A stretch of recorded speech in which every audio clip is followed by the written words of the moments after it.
If you think all pads are exactly the same, think again. This is Always Ultra Thins reinvented with the Always Triple Protection System. This pad wicks gushes 90% faster, absorbs even more so you can feel dry, and locks odors in. Rethink your pad for up to 100% leak-free and odor-free comfort with the totally reinvented Always Ultra Thins. This is always like never before. The Cuvée Group is a Florida-based marketing and training consulting firm. We help businesses communicate to their target audience and engage them in conversation. We also help to expand their audiences, which will ultimately result in growth for those organizations. In addition to being a certified constant contact specialist, my colleagues and I are also certified in John Maxwell Leadership Principles. We use these proven principles to conduct workshops, training, and private coaching sessions for individuals and companies looking to take things to the next level. Contact us to schedule a free consultation. Issues today, don't delay, call Cuvée.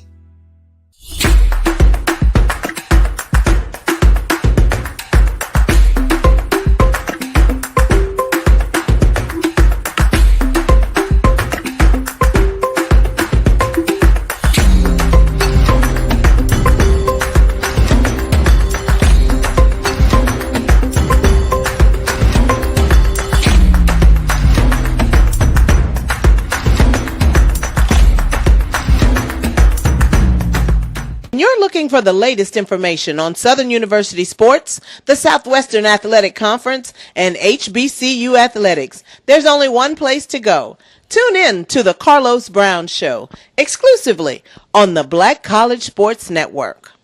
T. Madden and Associates is a sophisticated and experienced law firm located in your neighborhood. We're turning injury to cash. T. Madden and Associates obtained almost $2 million for my injury. They turned my injury to cash. Now, we can't guarantee how much your injury is worth, but we've recovered millions for our clients. Call T. Madden and Associates at 833-PAID-123. That's 833-PAID-123.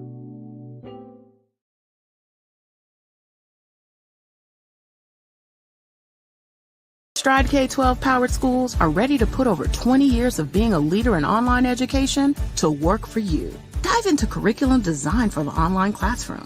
Team up with state-certified teachers trained in virtual instruction.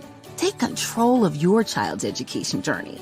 Discover the power of personalized learning with a leader experienced in preparing kids for a future they can be excited about. Take charge. Stride K-12. Enroll now for the fall.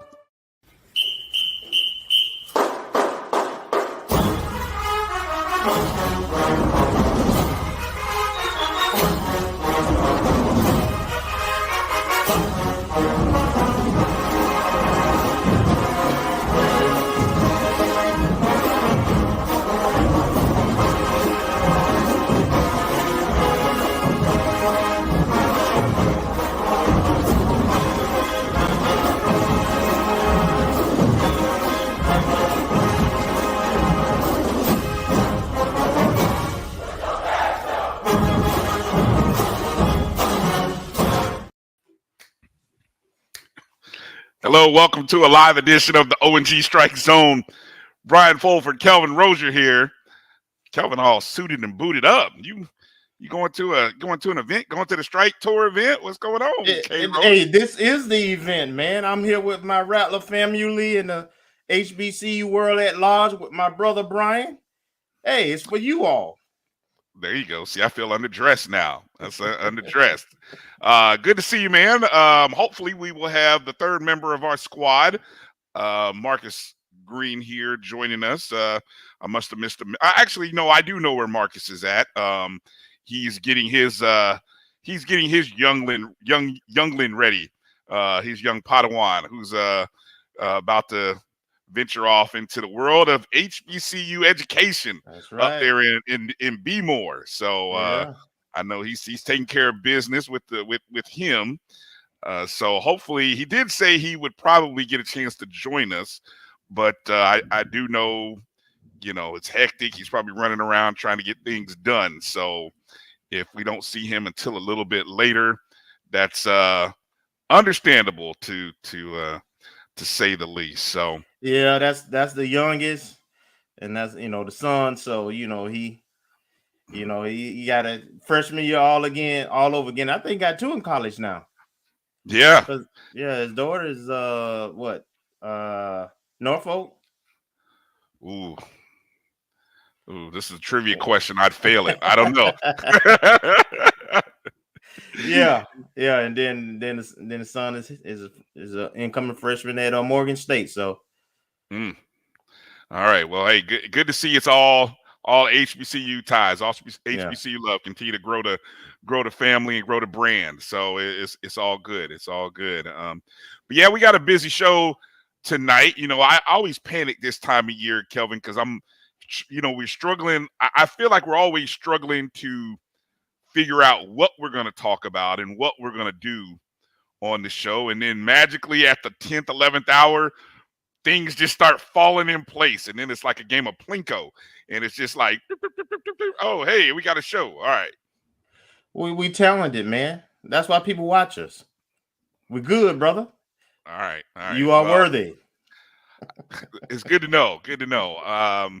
Thanks to everybody who's already jumped in. A lot of traffic already, man. You guys are thirsty. Already chatting in the rooms, man.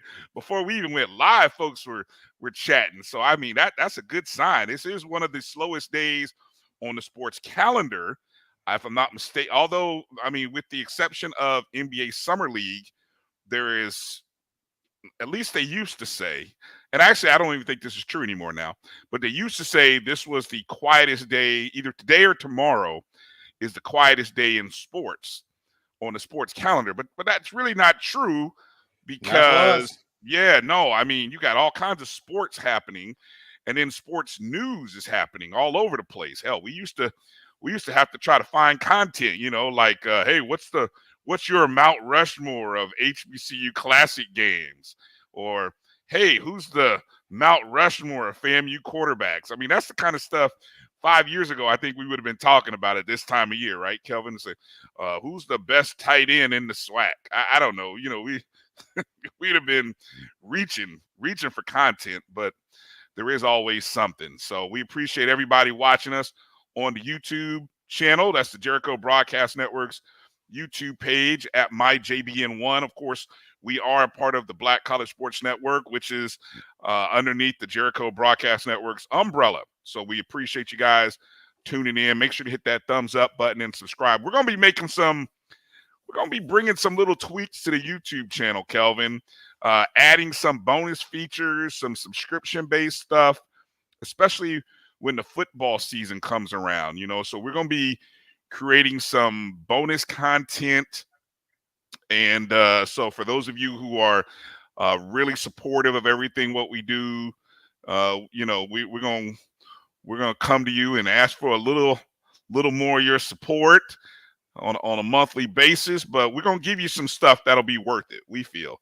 So that'll be coming up here in the next month or so. We'll drop some info about that.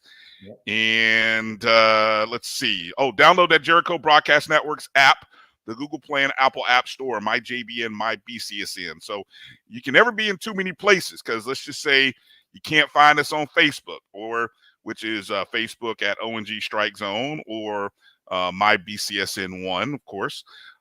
There's always YouTube, but let's say something happens on YouTube. Well, we got our own app as well. So we are in multiple places. And if you're watching on Twitter, you might be watching on Twitter. So I just want to give that kind of special announcement and just kind of put those things out in space. All right. So coming right in, let me take a look. First in, I see already. Now, I don't know if this is officially the first one in. So I'm going to give Jimmy Mack the first one. Now, I'm not really sure what he's referring to in there. This must have been an offline conversation, or maybe that you and he were having, Kelvin. It wasn't me. I think it was him and somebody else, but I'm sure he's talking about a subject that we'll get into shortly with a certain player in the transfer portal. Okay. So yeah, so props to Jimmy Mack. First one in the building, followed up by Kenneth Rozier, who jumped in. We appreciate Kenneth for jumping in there. Let's see who else jumped in. We got B Starks. Good evening, B Starks. Ashton Harris jumped in as well. Tamara T, good to see you this evening, Miss Tamara. First one in from Facebook, Chuck Hunt from Monroe, Louisiana. From Monroe, he announced it every time. He had like somebody gonna forget he from Monroe, Louisiana. We appreciate you, Chuck, though. I know where Monroe, Louisiana. Well, I don't know exactly. You know what, Chuck? What? Give me a read. Is that north? Is that North Louisiana? Is it Central Louisiana? Is it Southern? I don't know. I just know I want to go to Monroe because that's where Chuck Hunt is from. You know, and if I ever pass through Monroe, Louisiana, I say, oh, that's where Chuck Hunt's from. You know, so I just you gotta put that in the chat there. There she is, Melissa Wilson. Good to see you. Hi. Amen. Edwin Moore checking in from Big D. I'm assuming that's Dallas, right, Edwin? That's the only Big D I can think of, unless it's Detroit. No, I don't think that. It's got to be Dallas. So, Edwin, the Strike Tour is coming your way tomorrow. So I hope will be interested. Will you be there? Be interested. Bull. What do you mean? What happened to your chat, Bull? I'm not really sure what you're referring to. You give us a little more here. So just checking up. Oh, James Austin. Oh, why do you want to talk about women's basketball, James? You don't want to talk about women's basketball during the season. But when we get a new coach, everyone wants to talk about women's basketball. I'm just messing with you, James. Hot topic, Kelvin, right? Hot topic. Absolutely. By the way, the women's assistant coaches positions, both of them were advertised already and they close tomorrow, but I'm pretty sure they'll just roll it over and keep them open until they get that head coaching job advertised and filled. So that's a little concerning. How you doing, Meredith? Good to see you. Yeah, why would we? I don't understand. Help me rationalize. It was already advertised when the coaches left and Coach Pillar was looking to fill those positions. So it was already advertised when they advertised the head bowling coach position too. So, all right. So it ain't nothing new, but yeah, they're gonna have to roll it over. All right. What up, Drew? Good to see AD checking in. Appreciate that. Mary 305 checking in as well. Marcus, good to see you, Mark. Good to see you, man. Thanks for checking in with us. We appreciate it. Already good. Yeah.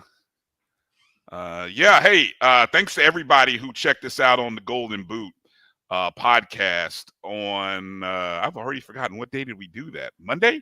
The days are blurring now. Yes, that was Monday. Yeah, that was Monday. Jeez Louise. The days are a blur right now. So appreciate everybody who tuned in and checked us out on the Golden Boot. Great conversation with Pooh Bear and Ant. Man, I love and by the way, Carlos. Yeah, exactly. Carlos Brown. It was like a BCSN family reunion show. With FAMU and Southern well represented. So I think they did a good job of putting those two schools together. And I got to give those guys credit because I love what they're doing. I'm really jealous of what they're doing. So it's a professional praise that I'm giving them. I love the fact that they're bringing on content creators who are talking about their schools. It's a great idea. Yes. They had I enjoyed watching the Hampton and North Carolina A&T one. And I mean, just if you want to get a good perspective from people who are boots in the ground, I know there's a lot of people talking about a lot of different schools, but sometimes you just got to go to the people who are ingrained. Like I consider my man Kelvin way more ingrained with FAMU athletics than me. So I mean, look, I had to bring Kelvin in on that episode, just like Carlos is well ingrained in what's going on with Southern. And I think last week they also had an episode with Tennessee State, Alcorn. And so, I mean, the Golden Boot podcast, and that's of course spelled GEAUX, gold, like not GOLD, but Louisiana, this gold, GEA, that Louisiana thing they do. But it's really good show. Love that So I try to check them out whenever I can. Man, it's a lot of shout outs today. Somebody must have turned on an extra feature in the chat room. John Taylor, how you doing? Good to see you. Carlos Brown, there's Carlos checking in. Good to see you, Carlos. JSU in the house. Yeah, all day.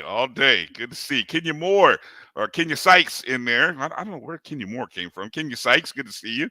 I got I think a couple people's names mixed in. So Chuck said Northeast Louisiana. So okay, that's let me see geography here. Is that close to Arkansas? Yeah, that's going up. Yeah, that's going Northeast. Up north. Yep. Yeah, okay. Somebody, here's a little more clarification here on I-20 North, LA between Shreveport and Vicksburg. Okay, two areas. I'm really lost. So, anyway. So, yeah. All right. So let's get it. Look, I'll get into a lot of. Look, I can go on shout outs here all day. Let's get into some of the talk. Right off the bat, we got to talk about Kamari Stevens. We're gonna lead off the show with the announcement that came out. Kamari. Of course, this came out literally an hour. I don't know about the timing, and this came out an hour after the SWAC released the list of participants at the SWAC Media Day, which for us, of course, with Coach Simmons, Jeremy Musa, and then it said Kamari Stevens. And then literally about an hour later, less than an hour maybe, Kelvin, Kamari posted a tweet saying that he has re-entered the transfer portal. And so this on the heels of, this is the second time he's done this. And when he came back, he put this whole nice promo video together. He's a bit much, but he didn't have a Rattler no sweatshirt on though at first when he did that either. That was very curious. That was very odd. He had a UCF stuff on. Yeah, he had some UCF stuff. That's Central Florida for those of you who don't know. But yeah, no, it was just really curious that that he did that. He got Coach Simmons in on it, and so now he's out. Speculate, because that's all we really can do, Kelvin. So if you had to speculate, what are the reasons you're speculating, or what reasons can we speculate as to why Kamari might have jumped back in the portal? Young people do young people things sometimes. I really think it boils down to that. I think he might have gotten a little emotional over something that's very minor, probably could be worked out. And he, responded to social media, and once you do that, you can't pull it back. So he probably should have marinated, take some time, and so forth. Now it's at this point, there's really no room to kind of work that out. So because the coach is gonna feel a certain kind of way, your teammates gonna feel a certain kind of way. Oh yeah, and rightfully so. Frankly, I mean, they were with you. We supported. We were with you when the first time, but at this point, going into camp and everything, especially after you did Vaughn even talked about it. Did this whole grand return when you return from the portal. Vaughn even had a great sit-down interview with him. I mean, all kinds of press coverage. It's just like, and he talked about all the reasons why he was coming back. He said a lot of good things. You got to remember, he's a grad student. He's a Rattler now. He's graduated. He's a Rattler. I wish him the best. I really do. Hold no ill wills or nothing. But we got a squad. Oh yeah. One monkey don't stop no show.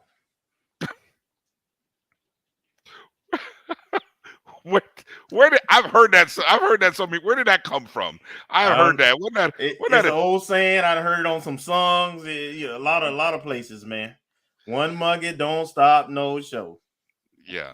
No doubt. I see a lot of Rattler Nation in the chats. Definitely wishing him up, next man up, so on and so forth. I don't know whether, I've heard speculation about, look, if the reason is something put it like this: if it's based on emotions, like that's crazy to me. But it, like you said, it is what young people do. Yeah. Now, if it were something else related, like I've had discussions with people and we talked about, it might be related to financial dollars, financial aid dollars, or scholarships or grants. He's going in as a grad student, so I mean, right. I mean, so he can, and the thing that wouldn't that's not it. Let's not even go down there. That's not it. Okay. What about getting into a grad program? Obviously, no, that's not it. No, that's okay, not that it. It's Young people doing young people things. I'm gonna leave it there. So look, I've seen he was quick to announce that he did get one offer from Troy University. Was quick to offer him an opportunity. Okay, great, congratulations. And we'll kind of see. Not that, look, we're not going to be, I don't think we're tracking it really. I mean, it'll be interesting. I mean, it'll come up, I'm sure. But for him, you know, the timing is curious. I mean, because here you were about to go on the stage at SWAC Media Day as potentially. Now, this is what I'm curious about, and I'll have to do a little, again, I don't know who the SWAC voters are for Defensive Player of the Year or even the first team, but I got to imagine he was going to walk in as possibly a first team candidate, defensive end, preseason. Absolutely. Might have even been up for Player of the Year. Defensive Player of the Year. Yes. All true. You know, so all of those preseason accolades, whatever it is that got him in his feelings about wanting to jump in the portal, superseded all that. And you know, I've heard somebody give a quote from Coach Simmons that he doesn't have the energy to waste on all that kind of stuff. And if that's true, hey, great. I love it. You know, we got to move forward, man. Yeah. There are more guys who are, again, with 17 transfer portal guys who have come into this spring. There are more guys wanting to come in and be a part of FAMU than there are guys leaving. And that's knowing how extremely deep we are. So again, we'll rest on that and kind of see what's going on. Now, in terms of who's going to go, I've sent out a couple of texts. I haven't heard who's going to go. I would hope, remember we talked about this last week, or either we talked about it Friday. I hope it was Isaiah Major in the first place, because I was kind of worried about Kamari anyway. But I would hope Isaiah Major might get an opportunity, or hey, even Kendall Bowler, or maybe Eric Smith. Those are, you know, Smith is more of a grad student. So I think having somebody like him would be a great representation. It's more than likely. I would think it's going to be Isaiah Major. If I'm, you know, it'd be hard to go against that one. Well, and also you got to add, when you're going into these meetings, you got to find somebody who's going to be comfortable talking in front of the media. Okay, that's another big component of it. You generally take the guys that got the best potential, who are going to be the most visible, get the most attention, and who's going to have opportunity to play at the next level. So, yeah, but I also think you're going to take the guys who can talk it too, because there's a lot of talking that has to go on, and that's you're selling your brand when you go to that media day. That's why they got to go. That's exactly why they go. And you have a team, and you have a team of people, you know, that speak. But you know, Isaiah's, you know, briefly talked with us during the spring when he was passing by, and so I mean, he's an intelligent guy, an articulate guy. So. Okay. The other piece of hot news, hot topics, which apparently everybody wants to talk about, is the women's basketball coach. But it's not the only vacant position. It's the high profile position, obviously. And but of course, Shalon Pillow this time last week resigned. And so we're waiting to kind of see how that process is going to go. Now, you said you have not seen it advertised. You've seen the assistant coach position advertised, correct? Correct. They have not advertised the head women's basketball coach position yet. the bowling coach position is out there, and I think it closes tomorrow too. Interesting. I don't again, I don't understand how you I'm trying to process things again. You want to, I know you're trying to set your head coach up for success, but a lot of times as a head coach wants to have his or her assistants, because you got to know that the people that you're working with, you can work with. They're not going to feel they're not going to feel but again, the reason the positions were advertised because they were for Coach Pillar to fill those positions. The reason they advertised at this time is because those lines had to be cleared for the payouts. And so that's why they were advertised when they were.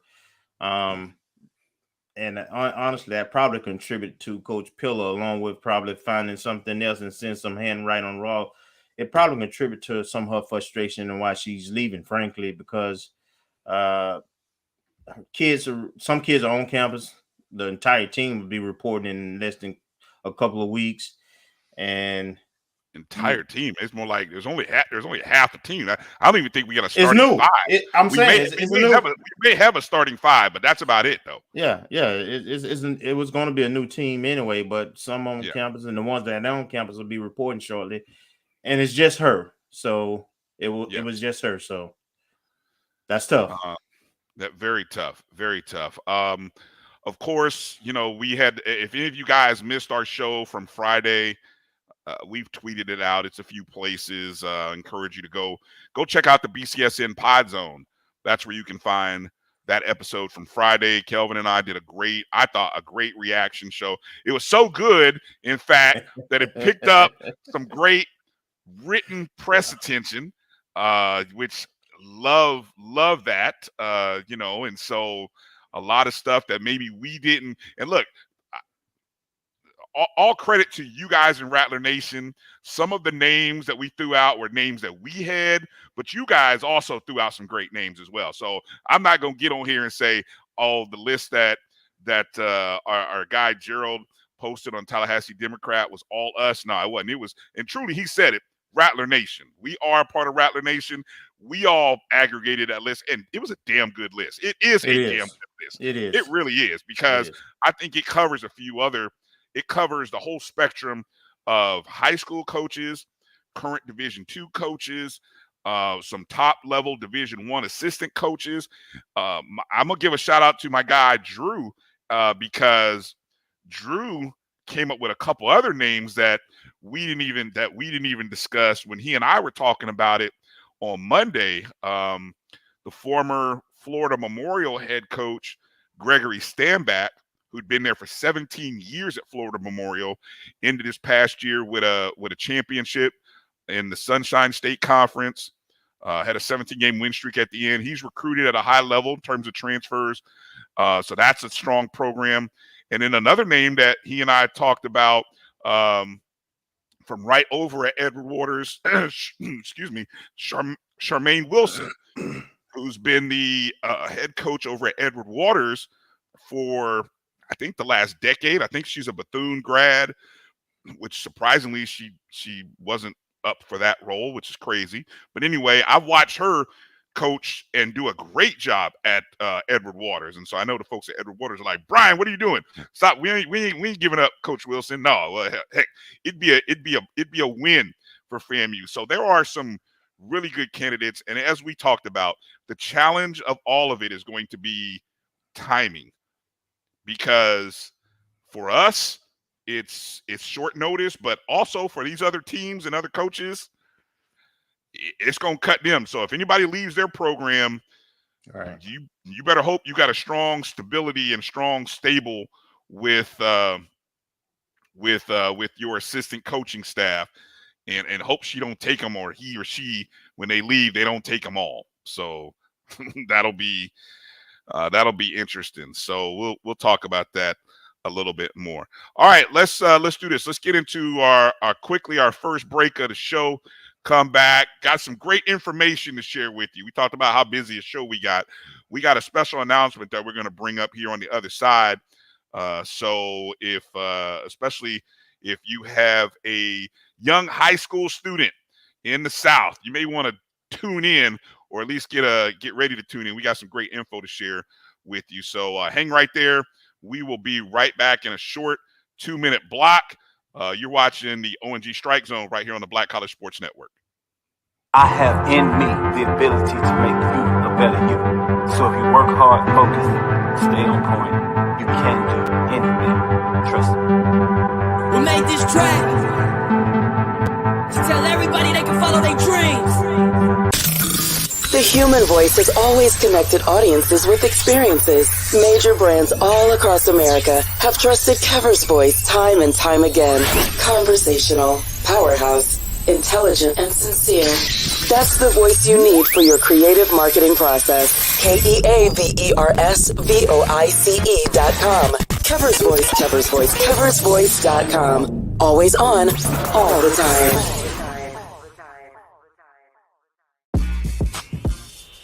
When we invest in ourselves, our glow, our vision, our vibe, we all shine.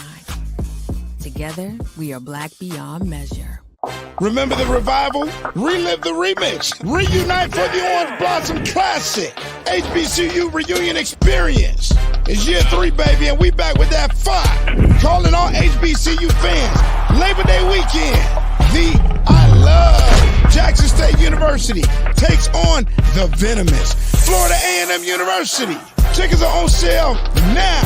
Watch the game in premium style seating or watch it from a luxury suite. And of course, you know the halftime show is going to be epic right here in the 305. The sonic boom of the South and the illustrious Marching 100. Who you rocking with? The 2023 Orange Blossom Classic. Don't miss the HBCU Reunion Experience. Labor Day weekend, Miami Gardens, Florida, Hard Rock Stadium. Trust me, we'll see you there. Oh. Check out OrangeBlossomClassic.com for tickets and info.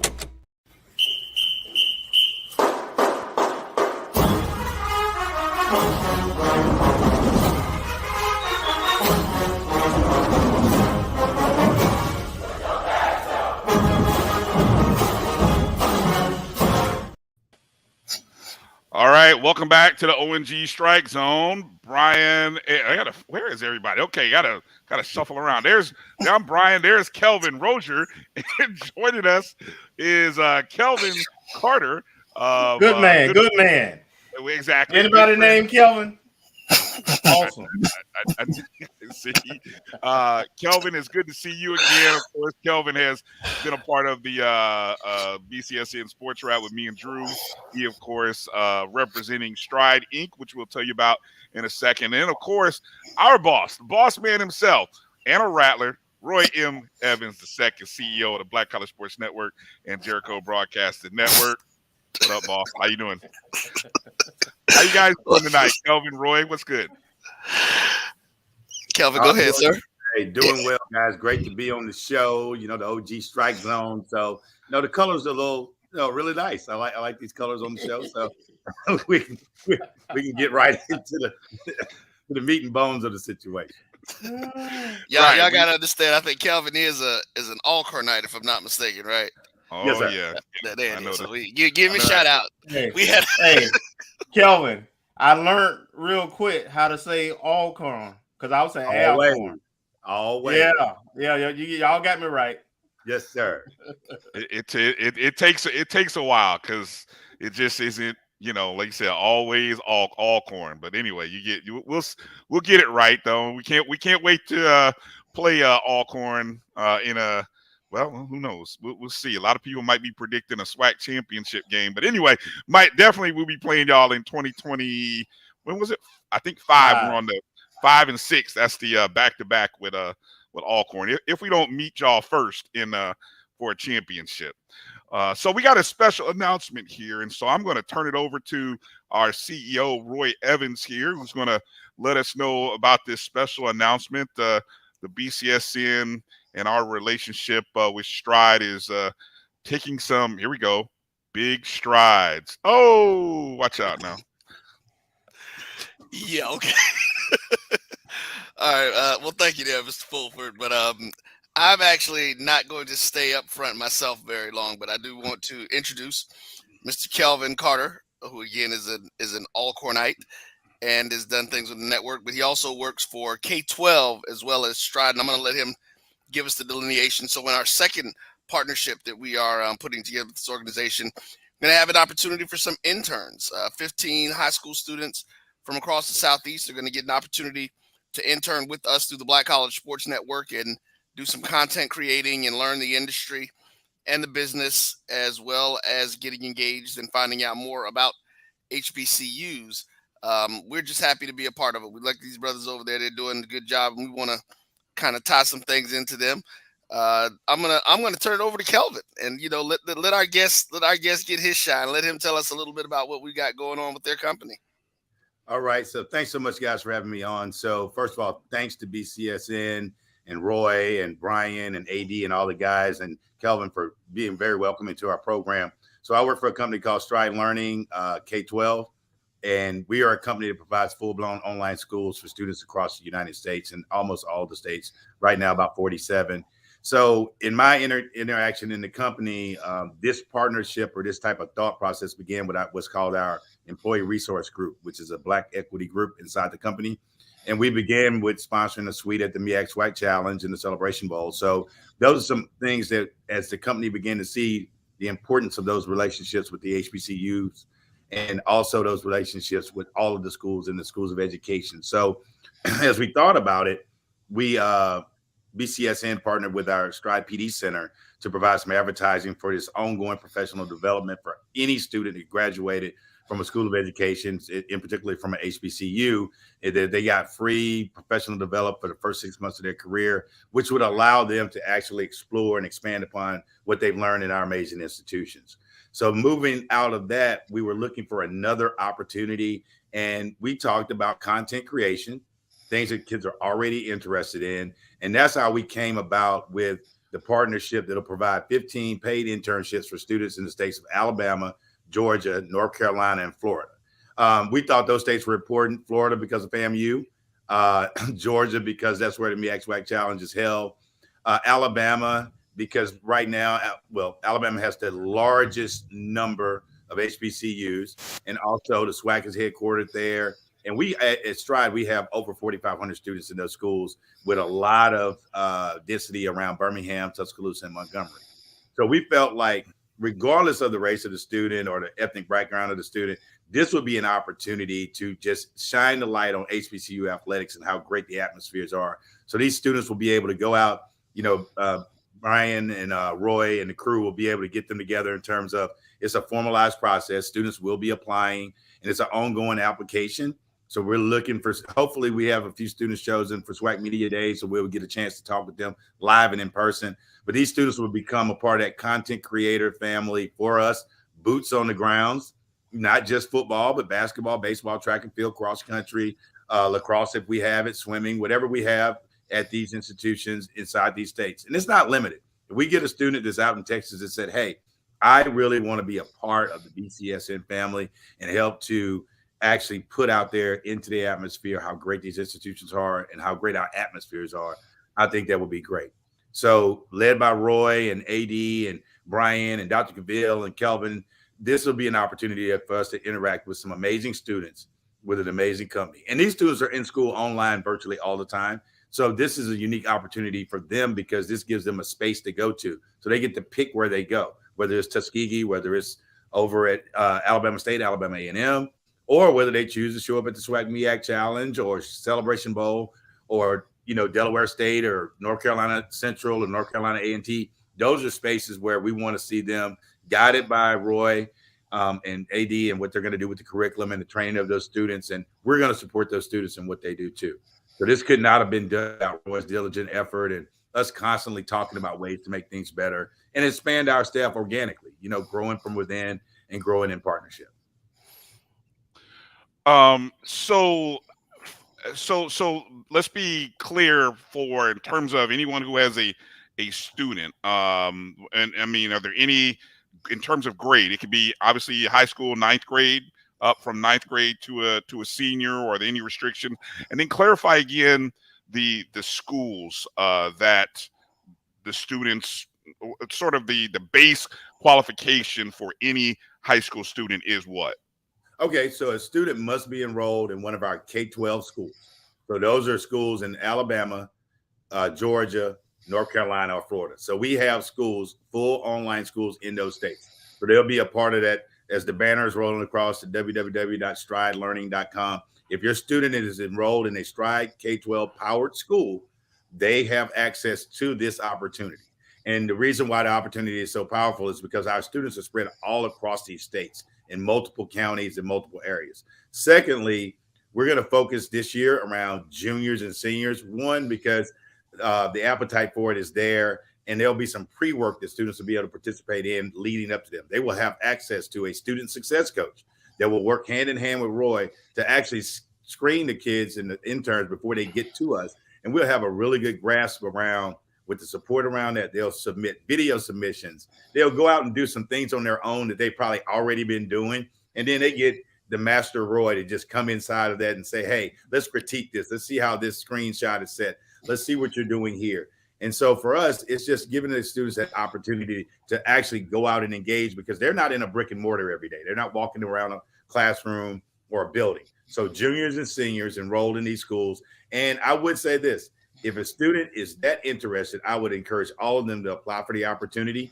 And if our student success coaches can work with them and coach them up and have their parents get them to the sites.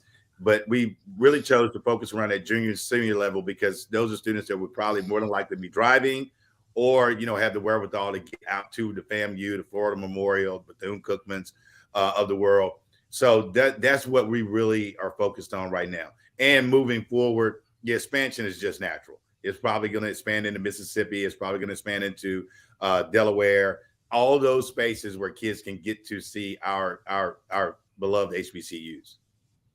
Mm-hmm. Kelvin, you got any questions? Well, hold on. I know Roy's got to go ahead. Roy, jump in there. Yes, as I've been muted for my snoring breathing, we're going to go ahead and get into this that nobody hears but Bryan.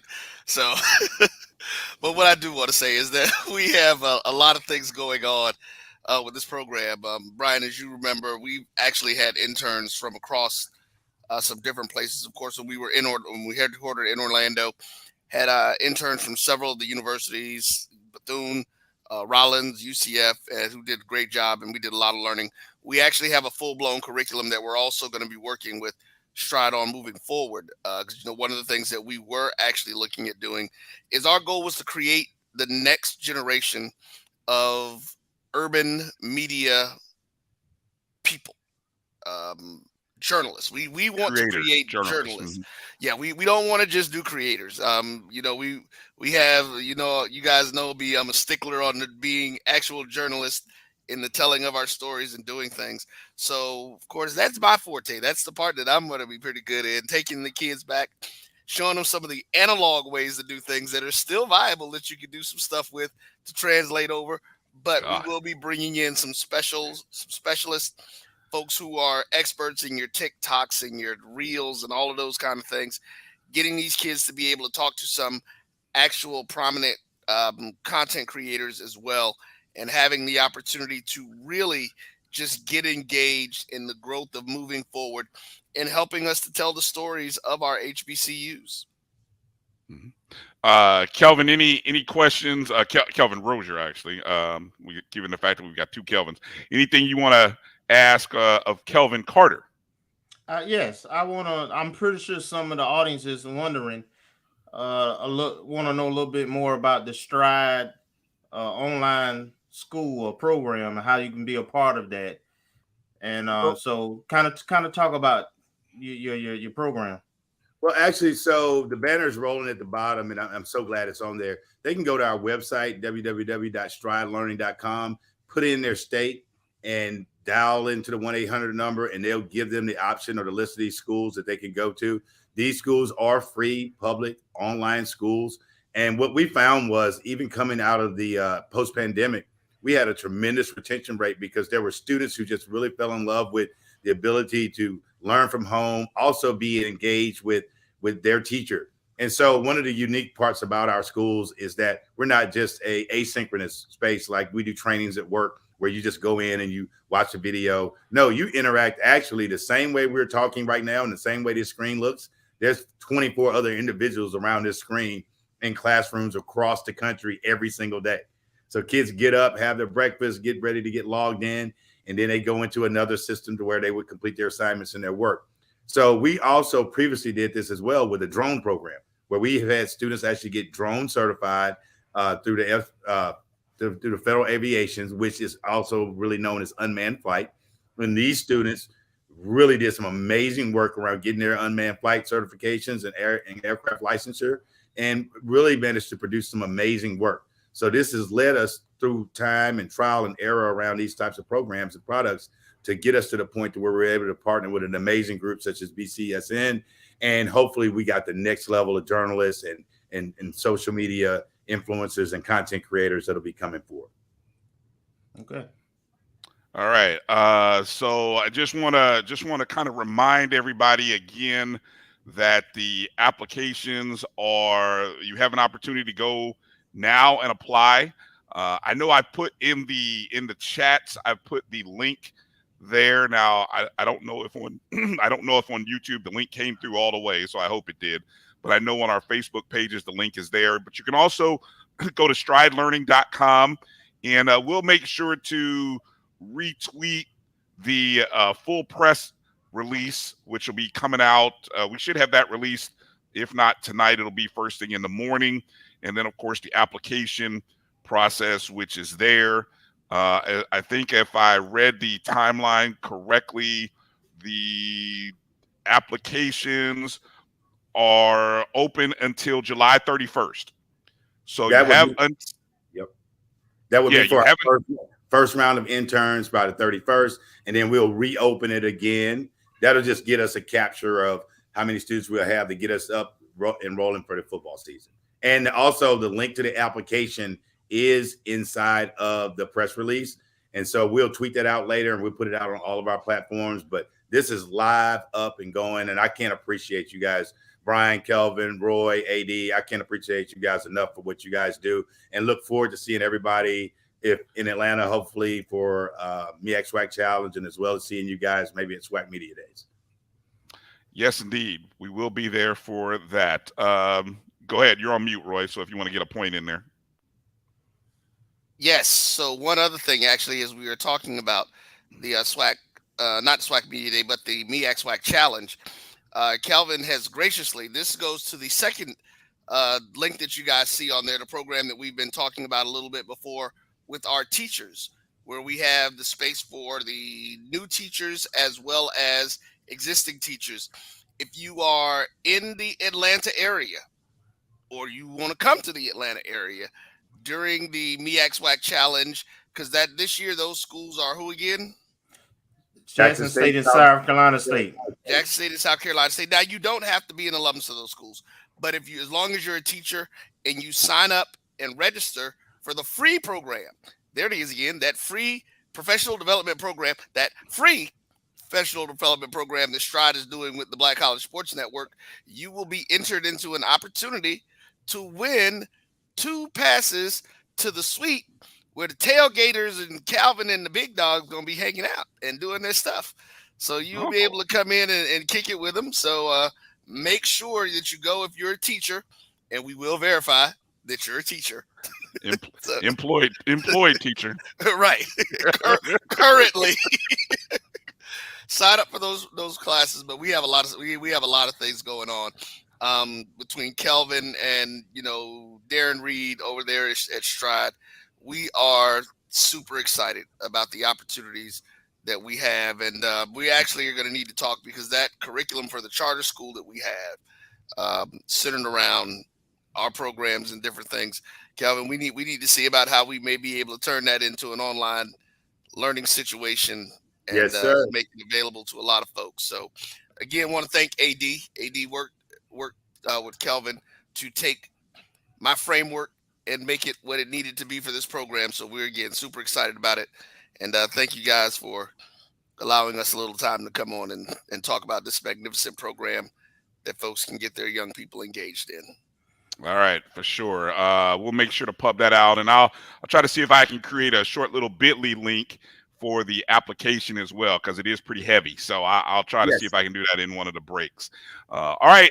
Again, Kelvin, appreciate you joining us. Thank Roy, you. always good. Thank stuff. you. Yeah, appreciate it. Thank you, guys. One thing before we leave. One more thing. Go ahead. Yeah. Yeah, just be on the lookout for a guy named Tyler Macon, transfer out of the University of Missouri, 3-star quarterback out of East St. Louis, Missouri, the new starting quarterback for the Alcorn State University Braves. We locked and loaded. We ready to go. It's gonna be a heck of a year. Get it in. Right, he tried to do that, didn't he, Kelvin? I see that. I've heard already so many different quarterbacks at Alcorn. So anyway, but all right, I'll do my research. Yes, sir. Hey, y'all got an AD? Yes. Ooh. Interim? Okay. Yes. Everybody's interim. President. Everybody's AD, interim. School nurse. Everybody but the football coach is interim. Everybody but the football coach. Well, the way some of the alumni, it don't make no sense. But the way some folks are talking, he might be interim too. he on a yearly basis. Y'all rough, man. We're not Y'all gonna rough. do the infallible, the amazing Steve. Fred McNair like that. It can't happen to Air One. So, I agree. The air is human, but, we won't do Yeah. that. We're going to keep breathing the air of the amazing place, the reservation. Unlike Roy wanted to call it something else today. So listen, see, I wasn't even going to tell that story. But see, now. All right, you're not going to tell the story. Bye. We appreciate y'all. No, wait, real quick. Kenneth Roger, no, you have to be an actual teacher now because the program is for people who are currently teaching. So I'm answering one of the questions that was in the chat. I see. All right. Comment. Yeah. All right. Appreciate you guys. All Thank right. you See you again, soon. everybody. Kelvin Carter with Stride, of course. Roy Evans, Black College Sports Network. Thank you guys. All right. Let's see. All right. Okay. So good stuff there. Want to remind you guys to make sure to check that out. And again, there's that link again here for teachers who get an opportunity. Make sure you go visit bcsn.net/watch/stride. All right. We got to talk a little, I figured there were a couple of topics that we'd get into here before we get to our next guest in the show. And I don't think we got a chance to talk about the Swingman Classic. Oh, I don't know. Did we talk about it on Friday? Yes or no? I know I talked about it on Monday. No, you and I didn't talk about it. Right. All right. Correct.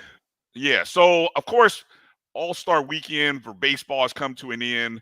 The Swingman Classic took place on Friday to kick off the All-Star Weekend, and we represented quite well. Yeah. I really do. I mean, take a look at these guys. Oh, these guys look great. Look at these guys. You got Gianmichael Bastardo. I'm going left to right here. Gianmichael Bastardo, Ty Hancey, Ty Jackson in the middle, Hunter Veets, and Jalen Niles, all represented. I think the guys in the white uniforms won 4-3 over I guess American versus National. Yeah. Ty Hancey and Veets were on the other team. But we had the most players from any one particular school that was there. So that was pretty cool. And how cool was it to see the opening pitch? Andre Dawson to Vince Coleman. Like two rattlers, right? I mean, and then I know I saw Marquise Grissom that was there, another rattler. So it was really, and I said this before, it's great the fact that King Griffey Jr. and King Griffey Sr. was there, by the way. But we all know King Griffey's son is a part Ty. No, not Ty. Tevin. I knew it started with a T. There's so many ties in this picture right here. That's what got me thrown off. Tevin, of course, is a part of the football program. But I think, let me ask this: do you think if King Griffey's son is not at HBCU, does this event happen? I don't know, but thank God he is. And I have to say, it was very well attended too by the community. The stands look pretty good for a major league ballpark for a game like that, and Yeah, to it did. see the kids, asking for autographs from our players, and our players getting that experience and being able to sign balls and stuff. Man, it looked like a very good event, and the people I talked to who went and some of the pictures, they said the Rattlers represented real well. We do have a contingent, a West Coast chapter of the Alumni Association, and I myself have family in the Seattle area, so Oh, really? Okay. there are decent representation of Rattlers within that vicinity. But man, it was big, man. Televised, a lot of and Rattler got the first hit and then scored the first run of the game too. Exactly. That's right. Ty Jackson himself, thanks to FAMU Athletics and FAMU Baseball tweeting that out. Of course, Ty got the first hit, the first run, and of course, he even got the first steal of the game. And of course, Ty Jackson. We were working trying to get Ty on the show, but he was a little bit busy playing summer league ball. So we're gonna find a time that we can get Ty on the show. But man, how awesome was that? I'm telling you again, Ty Jackson, the guy who should have been SWAC Offensive Player of the Year, Hitter of the Year, in my opinion. But anyway, it's neither here nor there. He'll be up for the running next year. I know he will. Might even be. I'm just gonna say preseason Hitter of the Year. Yeah, some Karen Griffin jumping in there. Saw the great crowd as well. And let's see. Jeremiah Clark points out the event still happens regardless of his son. The ball was rolling before Griffey took it over the finish line. Okay, that's fair. I won't dispute or argue that. Hey, good to see some Wildcats jumping here. Okay. Every day but one. That's right. That's how it is. That's love. That's love right there. So speaking of that group that we just showed, how about this guy right here? This guy, Ty Hanchy, who of course was a part of this. Now, this is how cool I thought Major League Baseball was. They put in fact all of these activities along with their Major League draft and that weekend, an All-Star weekend. So you get the future stars, the present stars, and you have all these different cool events. Props to Major League Baseball, who, by the way, Kelvin, just in case you didn't know, their ratings came out. They drew about a 7 million, 7.0 or something like that, which, according to the numbers, is the highest watched All-Star weekend. So I know some people will say, oh, the numbers of people watching baseball have dwindled. They probably have. You and I know me, for example, I used to enjoy All-Star Tuesday night. I mean, I used to really, it's a chance to see the stars from both leagues on one field, right? This was pre-social media, every 20 million cable channels, right? But still, to be the most watched All-Star game, when All-Star games, nobody hits, nobody plays serious, baseball still is doing it right because it's baseball. You can't cheat baseball. You know what I'm saying? You still gotta play hard, hit, throw, run, field, catch, throw. You don't get away from the basics of baseball. So anyway, Ty Hanchy. Now there was a handful of guys who did get drafted. I think I only saw maybe 2 or 3 HBCU guys get drafted, and then Ty, who was selected or signed a free agent contract, with the San Francisco Giants.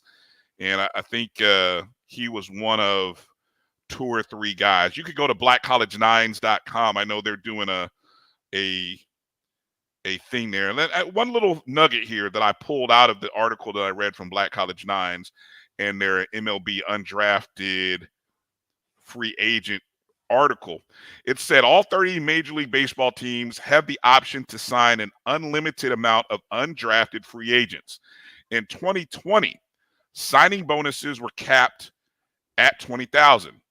During the 21 draft, using the same format, the league removed the $20,000 cap on signing bonuses for undrafted players in 22. Signing bonuses for undrafted players will no longer be capped at $20,000. An undrafted player can receive up to $125,000. Any amount over $125,000 will count against a team's bonus pool. So, hey, man, Ty Hanchey, hey, that's not a bad piece of change that he's going to get a chance to earn playing professional baseball. So, congratulations to Ty, and we'll still, and look, there's still time. We haven't seen. I know, Hunter Veets is still eligible. Murray, Zach Murray, still eligible. And I think I saw someone else's name on that list. I think Jalen Niles might be on that list as well in terms of eligible players. So we'll see what comes from that. But coming up here on the other side of this break, we're going to talk with a Tallahassee native who is the executive vice president and commissioner of what might be the next league that is an opportunity for HBCU players to get into. We're going to find out more about the Pioneer League on the other side of this break as we talk with Henry Hunter on the other side. So we appreciate you guys hanging in, and we got a live Houston Strike Tour update. For those of you who we're going to talk about the Strike Tour as well in the second hour. And I think we got Marcus in the building. So Marcus will be joining us. So we got a full show and our guest coming up on the other side. Hang in there. You're watching the ONG Strike Zone right here on the Black College Sports Network. We'll be back in just a moment. Itchy, squirmy, scratchy, family not getting clean? Get Charmin Ultra Strong. Go get 'em. It just cleans better. With a diamond weave texture, your family can use less while still getting clean. Goodbye, itchy squirm. Hello, cream bottom. We all go. Why not enjoy the go with Charmin? At Hampton Law, our primary goal is to provide non-traditional yet effective solutions and redefine the approach to client legal concerns. As your trusted legal advisor, we believe in sophisticated, personalized services that eliminate the confusion and complexity sometimes associated with legal matters. Our high standard for client care and concern, coupled with our extensive legal knowledge and skills, make Hampton Law a resource focused on the protection of the client's interest and overall goals. We value our clients and truly enjoy working with them. Visit thamptonlaw.com to conveniently schedule an appointment online. Tamika Hampton Esquire, 1631 Rock Springs Road, Suite 336, Apopka, Florida, 407-494-1471. thamptonlaw.com. Nope. Nope. Come on, him. Ooh, I like him.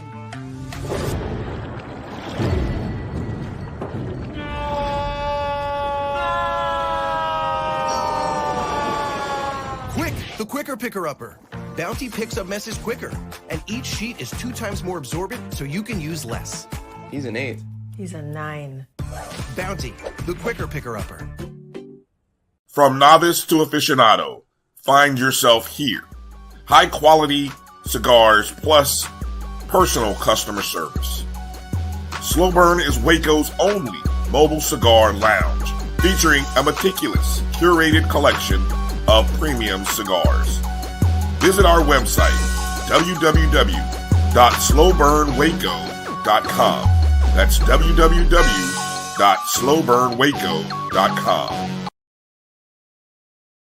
Stride K-12 powered schools are ready to put over 20 years of being a leader in online education to work for you. Dive into curriculum design for the online classroom. Team up with state-certified teachers trained in virtual instruction. Take control of your child's education journey. Discover the power of personalized learning with a leader experienced in preparing kids for a future they can be excited about. Take charge. Stride K-12. Enroll now for the fall.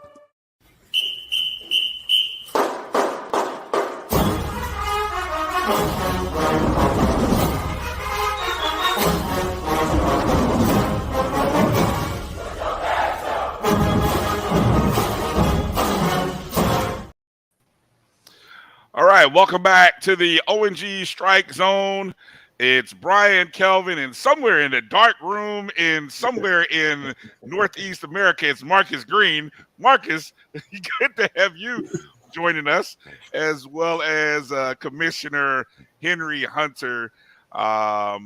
Thanks for joining us, Mr. Hunter, and Marcus, good to see you again. Happy to be here. Thanks for having me. Hey, so want to let people know as we get into talking here with Commissioner Hunter, we want to tell people just a little background on the Pioneer League. Of course, you can go to pioneerleague.com and find out about the Pioneer Baseball League. But it's a league that's been around since 1939, and it is operated in the Mountain States region as a Major League Baseball affiliate league. And, the Pioneer Baseball League is intended to serve as a developmental league with no player on the active list having more than 3 years of prior professional baseball service. Each team is limited to a roster of 25 players. They play a 96-game schedule. So, I mean, it's a lot of games, a lot of opportunities, and I'm sure it's beautiful weather, beautiful sights out there in the mountain region. So, Commissioner Hunter, tell us a little bit about your league, and then tell us a little bit of background about you in Tallahassee, so that folks who maybe remember you from the Tallahassee days can reacquaint themselves with you. Right. Okay. Well, I'll start with the Tallahassee part, I guess, chronologically. So, born and raised in Tallahassee. I grew up downtown by Myers Park. Went to Hartsfield and then McClay. I think I spent most of my afternoons somewhere between FAMU High, Rickards, and TCC playing basketball. Went from there. Actually, funny, Mike Gillespie offered me a spot on the FAMU basketball team, but it was a little too close to home, and I wanted to be somewhere where nobody knew who my daddy was for a little bit. So I ended up in Atlanta, played basketball at Emory. Quickly realized that if my sports career was going to continue, it was going to have to be something I could do sitting down, because my knees went bad, my ankles went bad, I tore my Achilles. So I went to law school. That's what you do when you can't play anymore. Was in D.C. at Georgetown Law School when one of the deans, I told everybody who would listen that I wanted to work in sports. Plan A was the Wizards, Plan B was the Redskins, and the Lerner family bought the Montreal Expos and brought them to D.C. at a time where I was happily able to walk out of class and not come back for 2 years. And I spent the next 2 years at RFK Stadium and then Nationals Park working damn near 70 hours a week and learning everything about baseball operations, because it was kind of a startup there. The Nationals were, a startup with a safety net is what I call it. You got all of the infrastructure of MLB, but we didn't know what we were doing. And we were probably 20% of what the staff is now. And that was awesome for me. I was 24 years old with the keys to an MLB franchise. So fast forward 10 years, actually 15 years. So I finished law school in 2008 in DC. And like anybody would, I got wrapped up in Obama world and did that for the next 8 to 10 years. The guy who was the senior vice president of the Nationals, who is now also the general counsel of the Orioles, became the president of the Pioneer League. And he and I have been good friends. We had done some consulting work together. We stayed in touch good 13 years before I got another opportunity. And the day before he called me, I'd never heard of this league. If I've been to 42 states, all 4 of these were ones I hadn't touched yet, at least 3 of them. And so, I'm doing my research. What is that? And then I realized it's kind of a similar opportunity because, we got a 1939 history. We've been out there in those sticks since we weren't out there in those sticks. You know what I mean? But in 2000, Major League Baseball contracts the minor leagues, and they cut 25% or 40 clubs. We had 8, the only 8 that stayed together as a league, as opposed to either folding or turning into an amateur league. So we now have this independent, they call it a partner league, through our relationship with MLB. And suddenly we had to figure it out for ourselves. Because before that, we're affiliated. The Cincinnati Reds called and said, I need you to pick this guy up named Marcus from the airport, give him, 31 pitches, and I don't care what the score is. Don't let him throw a 30th. Don't stop at 30 and don't throw 32. You know what I mean? And so they were basically glorified hot dog salesmen.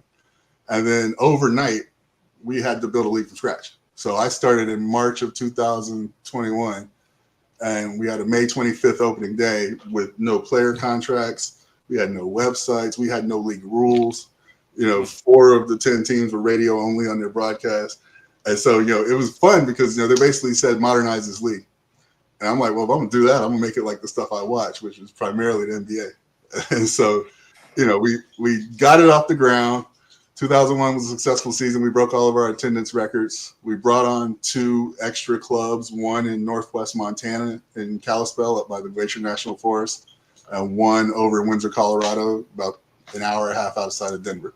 So we're expanding. In the 3 years I've been there, each year we've led all of the independent leagues in the number of players acquired by MLB clubs, with about 30 to 40 a year. So we've got recent alumni, people like Hunter Green, Paul Goldschmidt, Jazz Chisholm played in our Missoula club for 3 years. But we also got, history from Cody Bellinger all the way back to Frank Robinson. I'll tell you a funny story. When Frank Robinson got traded from the Ogden Raptors just outside of Utah to Savannah, Georgia, they did an interview with him and said, "Oh no, you must be worried now. You're going to the deep south in the 60s or whatever." And he said, "I'm not worried at all." He said, "Down there they think I'm a monkey. Out in Utah they think I'm the devil." But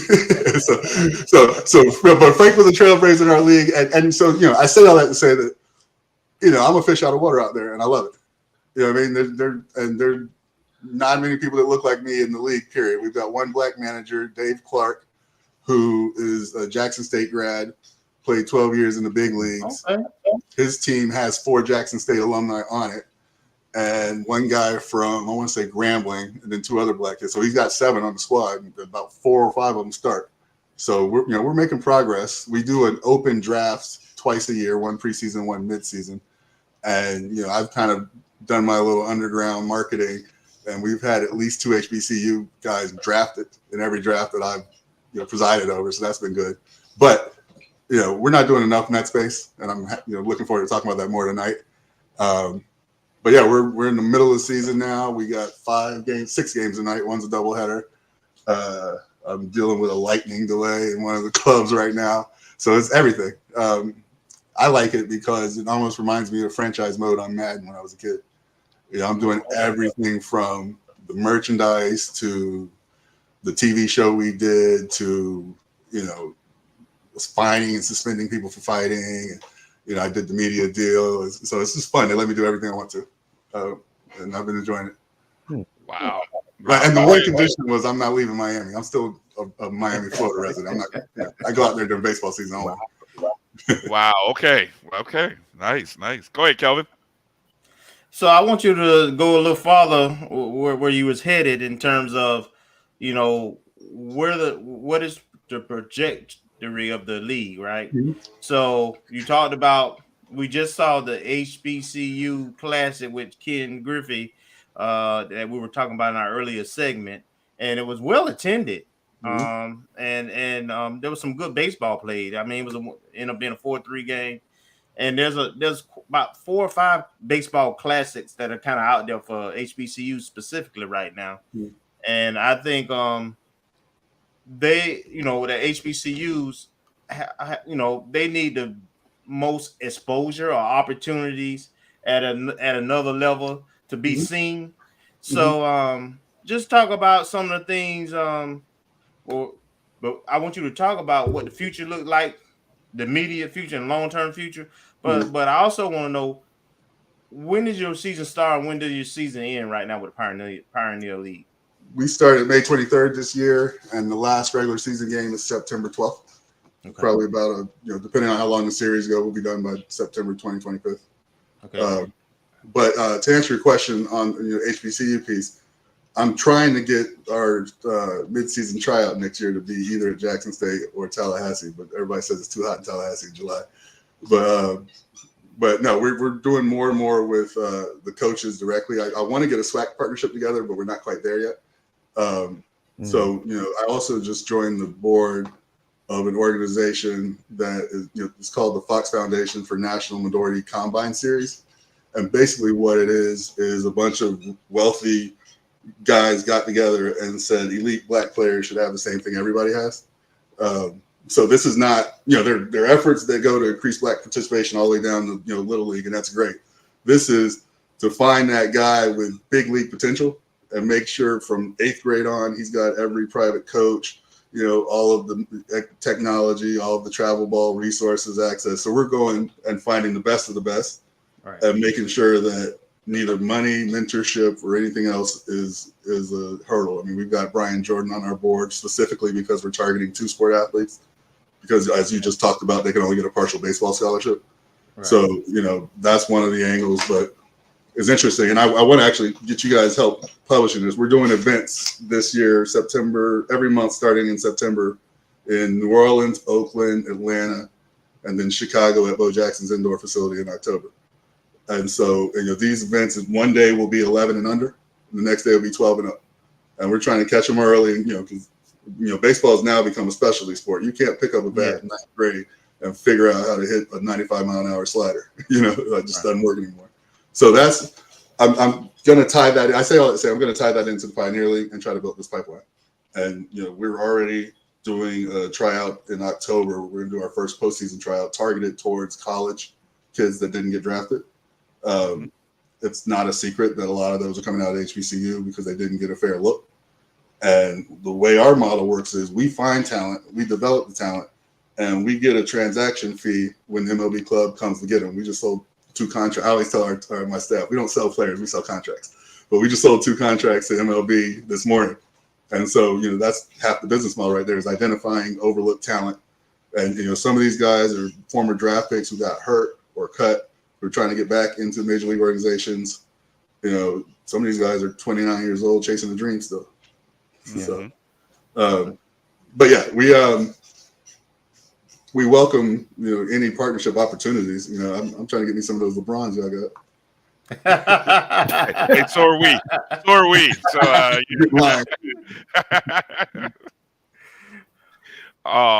hey, let me jump in for a second because you just mentioned guys that were 29 still chasing the dream.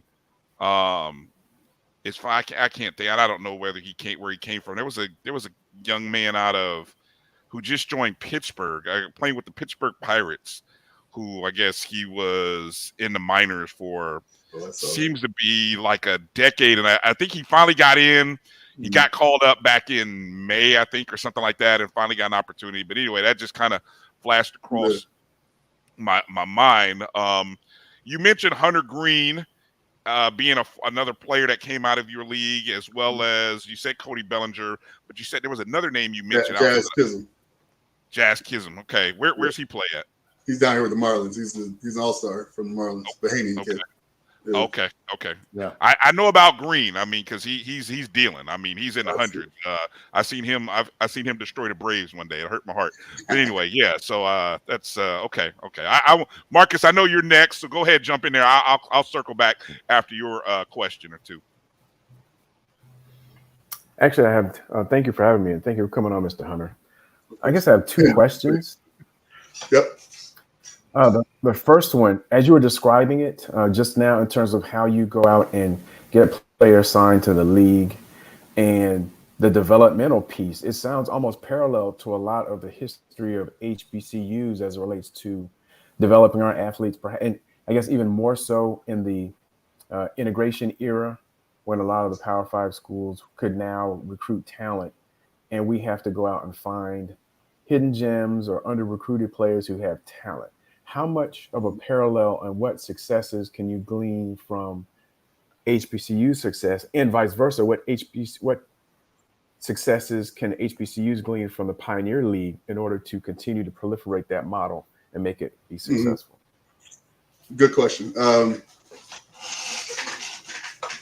Yeah, I agree that it's a similar model. And, like I said, after we lost affiliation, we had to go find talent.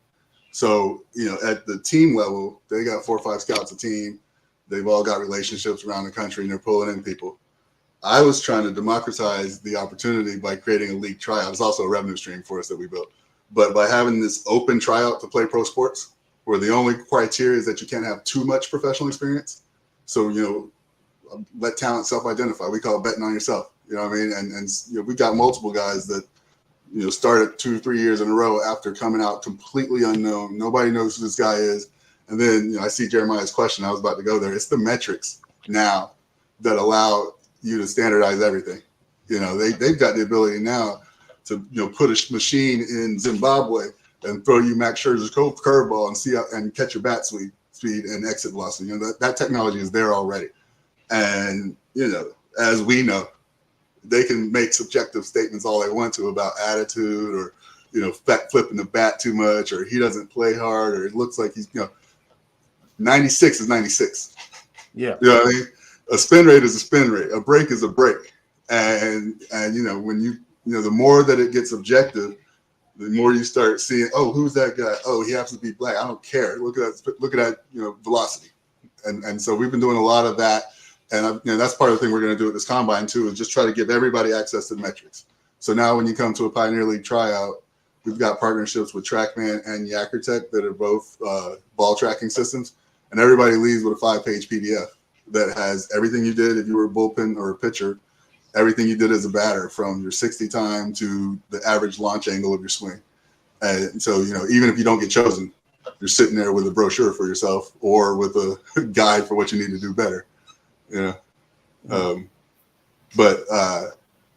other thing that, I teach sports management at Georgetown some nights, and I always put on my professor hat. So the first time I toured the league, I basically slid business cards through the fence for all the black players. And I pulled them aside. We now have a weekly meeting Fridays where we've had guest speakers and all that stuff. And it's been really good because I'm basically a sports psychologist now. And it's funny. But, I pull them and say, look, dude, you're in the Pioneer League in your mid-20s. Let's be honest. You're you're a bad outing away from Home Depot. You know what I mean? Like that's the next step. There's no demotion from here. And most of these guys, Hunter Green is a gym. So most of these guys are and so come work for me. You know what I mean? Come do something in baseball ops and league office. Come do something with the media. Come be on our show or whatever, and just try to get them all to realize that they can be on the field the rest of their life without putting cleats on. You know what I mean? Around the game. Because I didn't. When I was in high school, I didn't know you could get away with watching baseball every night and calling it work. Right. But what is that? MLB cares about numbers. If you don't have them, they ain't listening. You're right, Jeremiah. I'm in the comments. Sorry. Yeah, that's all right. No, we got some good listeners. It's a well in tuned group that we've got. Marcus, did I know you got did you get the second part of your question asked in there, Marcus? I did. It's kind of no. It's actually separate. It's not related to that model, okay, but just in terms of the geographic area where the Pioneer League is based. How much of a challenge, or is it a challenge, in order to have continuous support, given that it's listening to some of the geography that's not close to major metropolitan areas? Mm-hmm. Well, see, the beauty of that is, so we've got 4 Montana clubs: Billings, Great Falls, Missoula, and Glacier. The biggest of those towns is about 75,000 people. Colorado, we're in Colorado Springs, Grand Junction, Fort Collins. Idaho, we're in Idaho Falls. Boise is the biggest city in the league at like 105,000. And then Ogden is 20 minutes outside of Salt Lake City. But when you leave the Denver Rockies in Denver and you stay north of Arizona, you don't get to another pro sports team until the Seattle Mariners or the Oakland A's. So we're the only pro sports in Montana. We're the only pro sports in Idaho. You know what I mean? We're the family-friendly option down the street from the Jazz in Utah. And so with the history having, we've got ticket holders that have been season ticket holders longer than I've been alive, for better and worse. And they don't want to buy them online either. They still go to the box office every day and have every stub. But it's in a lot of these communities, it's the largest public gathering space. So, we host high school graduations on off days, or monster truck things or whatever else. They had sleep-ins and golf tournaments in the ballpark. So, it's when you're in some of these towns, 48 baseball games a year is the most exciting thing that happens. And what's got me thinking about that, guys? Think about.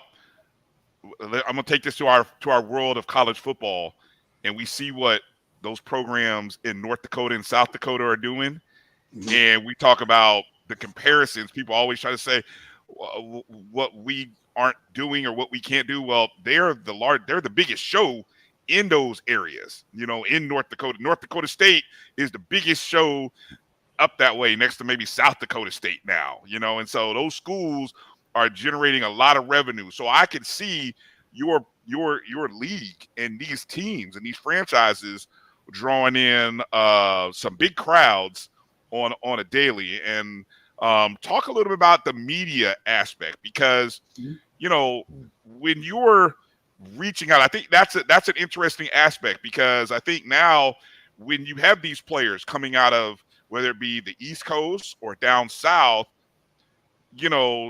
are they more apt to want to come out that way because, hey, your family can still watch you. They can watch you all the time. Talk a little bit about how your increased media and the things you kind of put together, or talk about some of the things that you put together with your media broadcast rights deals and how that's helped the league grow. So when I first got there, I wrote up this vision of a 5-story house as a 5-year plan.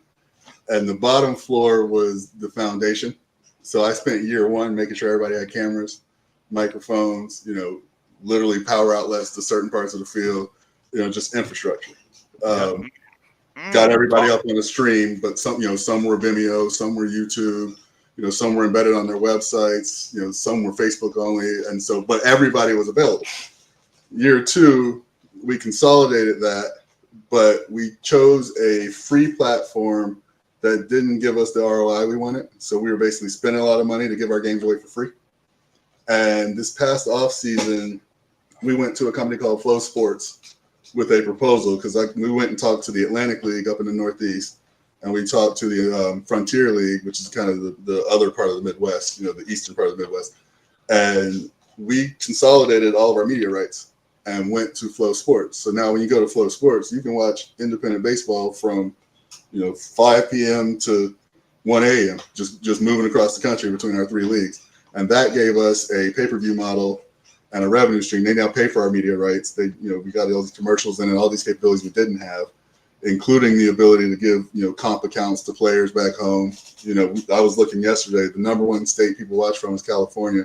Florida's number 2, Georgia's number 3. And the games are in Montana and Idaho. Oh, what I mean? So we had a funny story. So we did a program when we all lost our affiliations. Everybody had $300,000 hole blown into their budget because they had to pay player salaries.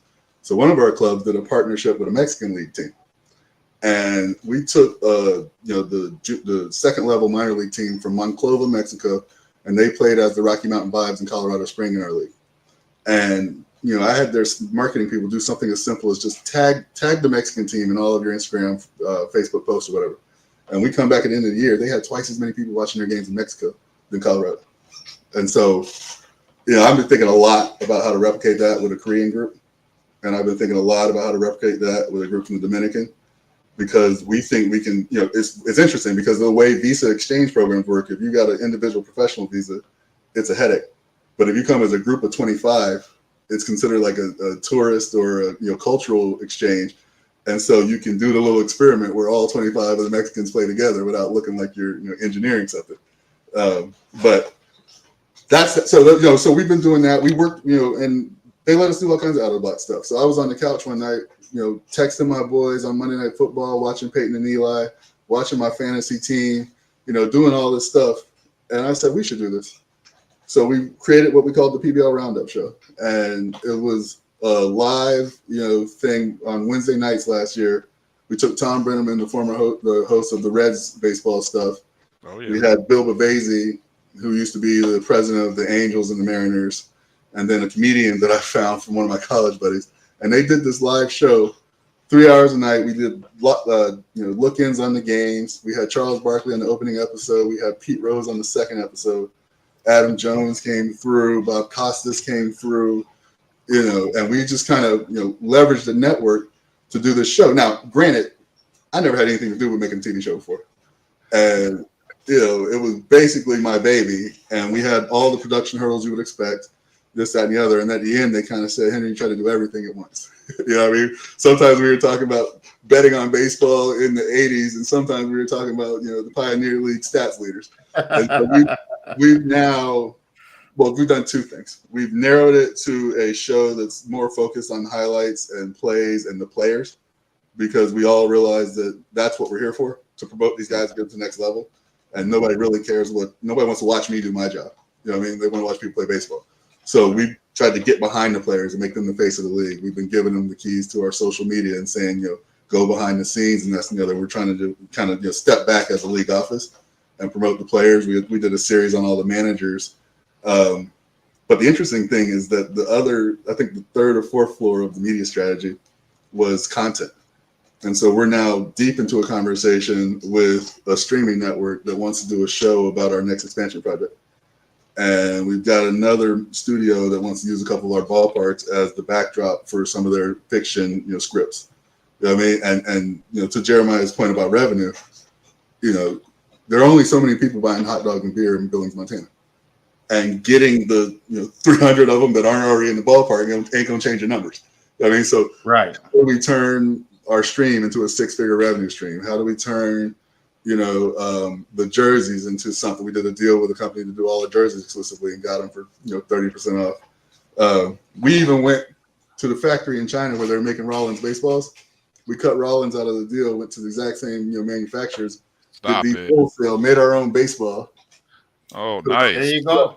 Put our blue on blue laces on it, got it sponsored, saved 27% of our annual cost of buying baseballs, which is closer to 180 than 150. You know what I mean? Wow. And so, just being clever. And now people have a souvenir. Now they have a real souvenir that is like a keepsake. That's what people go to the games for when they bring the glove. Yeah. Yeah, well, yeah, we didn't even know. We started getting all these emails in our contact us box saying, "Can I buy one?" The third time I got one, I was like, "No, but you can buy a dozen." We don't sell them individually. We ain't going to the post office for that. But so it's been fun. We've learned a lot. We've grown a lot. The league office was the league president, myself, and 2 interns in 21. 22, I hired 2 of the black players. And we had another woman who ended up going on to the Red Sox. Both my players left me. One went to the Diamondbacks and one went to grad school. But that's the point. Obviously, and I'm gonna go replace them with some other guys and get them out. But then this year we did a partnership with Syracuse University, because they've got the David Falk Analytics School and they've got the Newhouse School of Journalism, which is one of the best or whatever. Mike Tirico, all those guys. Right. And they gave me unlimited access to their interns. So I've got 5 media guys and girls, 5 analytics people, and it's just churn. I wake up to fully produced stuff segments. Like, what do you think about this? I should be up till 5 a.m. Clicking and adding highlights and stuff. So it's growing, and these kids are getting an amazing opportunity because they all take ownership of some major part of the operation. So, I got this kid from Brazil that does all of our analytics stuff, and he's built a accuracy chart for the umpires, because we consider ourselves an umpire development league too.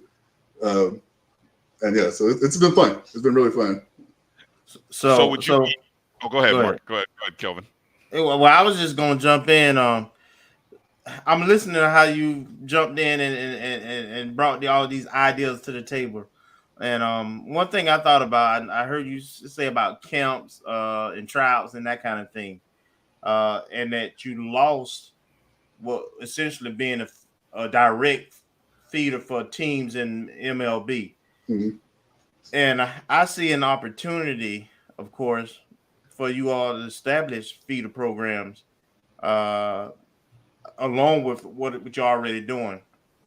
And I would love to see you talk with the SWAC, MEAC, CIAA, SIAC, the HBCU conglomerate, because they've actually, the conferences always have come together and they've talked about doing things collectively, and maybe seeing if some kind of feeder type situation can happen that way. Even in my emails. Just throwing an idea out there. That's my plan. Is we got the high school piece now, the middle school piece. Yeah. We got the pro piece. The missing link is the college relationship, and the biggest wealth of college guys that are pro capable and overlooked by MLB are these HBCU guys. They also cut the draft from 60 to 20 rounds, so just opened up hundreds and hundreds of guys that would have been short season single A players, but they've close that league off, and they now come to us. And so you're exactly right. That's the point. We're going to start with these young kids. We're doing it, and we got a lot of support from Tyrone Brooks, who does all the diversity stuff in MLB. Tony Regans, who's like the chief operating officer of all Major League Baseball. They've come visit our ballparks, spoke to our players, done Zooms with my group, and helped guys find jobs and stuff. And so they're very supportive. And it's funny because we're out. There are oftentimes games where we have more black people on the field than in the stands. Oh, sure, yeah. And that's opportunity. So and the predictable challenges are there, just like there are in North Florida. But the other side is fascinating because everybody has a host family. These people take them in, and I got a guy from Compton that was riding horses. His host family had 6 horses out back, and they taught him how to ride them. And he had one that he was responsible for. The shortstop had another one he was responsible for. And so we profiled him. His name is CJ. We did a whole profile on CJ. That is and in the comments, it was all his boys from home talking about, look at Django. But no, he's another one. He's on that All-American, what's the thing on BET, the HBCU sports show? All-American something. Yeah. I know what you're talking about. So we got all our players have some side interest, which is always fascinating. So two things real quick, Bryan, and then I'm out. What's the average salary for someone who makes a squad and say is a starter? And then what's your average attendance at a game? It's funny, that was actually almost the same number. I never thought about it. So we're the only minor league. Well, MLB lost that lawsuit last year and finally had to pay minor league players minimum wage instead of all the back pay for overtime. Before that, we were the only minor professional league that paid minimum wage. Everybody else is somewhere below that, and I'm thinking we're cheap because our salary cap is the minimum. There's the highest minimum wage in the league, which is Colorado, and our salary floor is the lowest, which is Idaho. So these guys are making $2,600 a month. Now I've been trying to be creative about that too. We just did a deal with Chick-fil-A where they're going to pay the players to be in the team's commercials and give them a little extra cash on that. A lot of them do lessons around the ballpark with fans, kids, and stuff. So there's built-in hustles, but you're getting from the team, you're getting minimum wage and an opportunity to go to the next level. Gotcha. And free housing, Okay. And the attendance is, we've got extremes. We got a club that averages 3,500, and we've got a club that's playing in a temporary ballpark because their new one wasn't finished, and they might be less than 700, 500. You know what I mean? So it's average is probably between 2,400 and 2,700. Okay. So all right. It's it's interesting. I want to tease something, but I can't. But we're about to move into a major metropolitan market. We're about to move into a market as big as all 10 of the ones we're in now put together, and so that's when we're gonna start making splashes. Well, hold on, still in the region that you're in, right? Still in the Pioneer region, huh? It will be an expanded region. See, we can. I can't wait to come back and talk about this. Yeah. That's a good tease. We're gonna guess after you leave. Look, I'm gonna go look at a map. Somebody told me I need to go look at a map anyway. So I'm when I go look at a map to figure out where Monroe, Louisiana is, I'm gonna try to figure out what area you might be talking. I bet I can figure it out. Hey, I remember the one thing you said. When as far as media, the number one market is California. Florida was second, so I kind of got an idea. At least in the state. Think about where it would be worth a documentary about a new minor league team coming, and text me after this. Don't say it online. Okay. All right. Wow. It's like and you've only this is 2 to 3 years of work that you've put in. Correct? I'm just. So I was itching because, like I said, when the Nationals thing didn't work out, I spent from 2008 until 2021 trying to get a pro sports job. Yeah. I interviewed with the Heat. I interviewed with the Orioles. I interviewed with the Falcons, the Redskins. You know what I mean? And so I was looking for this gig, and I had so many pent-up ideas that I just fell in this with a sense of urgency. Like, you know what I mean? It might be 13 more years before I get my next opportunity, so I'm putting points on the board immediately. You know what I mean? And my boss is one of the most supportive people I've ever worked for, and he just gets out of the way and says, if you think it's a good idea, try it. But what was I going to say? Oh, what fascinated me the other day. So this commissioner thing, by the way, is I was already doing all these roles. The guy that was commissioner for 30 or 40 years retired at the end of last year, and I had kind of taken over his stuff before the end of last season. So at some point we just looked around like, it's easier to explain than executive vice president. But somebody texted me, and I got to find out if it's true. I think I'm the only Black commissioner of an American professional sport, which is crazy. Now my buddy said the Negro leagues, and I got to go do that research. I know they're amateur for a while, and they merged and blah, blah, blah. And I know the AFL is coming back next year with a Black commissioner. But you and Ice Cube, that's it. That's crazy. You and Ice Cube, that's it. I mean, might be it. Like, my parents supposed to be the first. I'm not supposed to be the first Black person to do anything. Right. But here we are. Hey, you're making moves. I got so many. Look, I can nerd out about baseball, so I may have to. I may have to reach out to you offline. Because I am fat. Look, if I can do this real quick before we let you go, I'm curious about the whole structure of baseball, because baseball got rid of the minor leagues, and I used to live in a minor league city, Indianapolis, AAA club, right? And so I used to, but you always used to follow Double A, the Single A, and the Rookie League. I think is what they used to have. So, what is still for those who are old heads? What is still there? And obviously, your league is now what has come in and sort of replaced a lot of those. But what is still there? Minor league Double A up, and I think there's Double A, Triple A. That's pretty much it. Right. There's a reconstitution of Single A and like these draft leagues and stuff. But what they've really done is put all the lower level players at these combines in Arizona and Florida.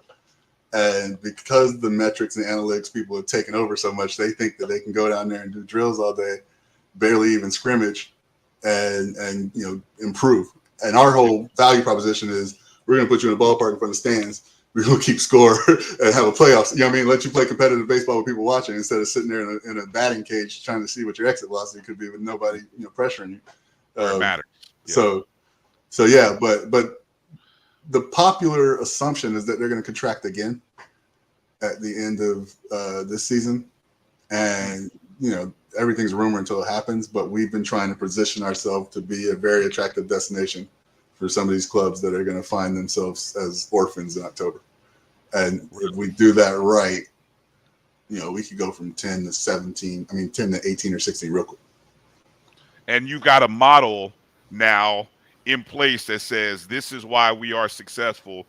You come into our model and look what we've done with just our 10 clubs. Right. And every deal I did has an automatic, inclusion of the next expansion team. So, you're not joining our league and going to find your own jerseys. You're not going to our league and going to find your own strip. Everybody is now under, one roof. But because we basically had to recreate the collective bargaining power that we had as part of MLB. We were one of 120 before, and suddenly we're, 8 individual entities that could never survive on their own, right? I mean, you can't play baseball without somebody come play you. So, everything from the boring stuff like our player health insurance policies, all the way up to the sexy stuff like the streaming network, we're stronger together, and it's been fun to tie it up. Hey, Commissioner Hunter, man, you come in and dropped some great stuff. You got folks wanting to get rid of folks. They're ready to hire you into conference commissioners, man. Folks have heard you say some things that are like, whoa, why aren't we doing that on the football level? Why aren't we doing it at the college level? Hey, send me some LeBrons. I told you, I already got a lot of places to stay in Leon County. So, my goodness.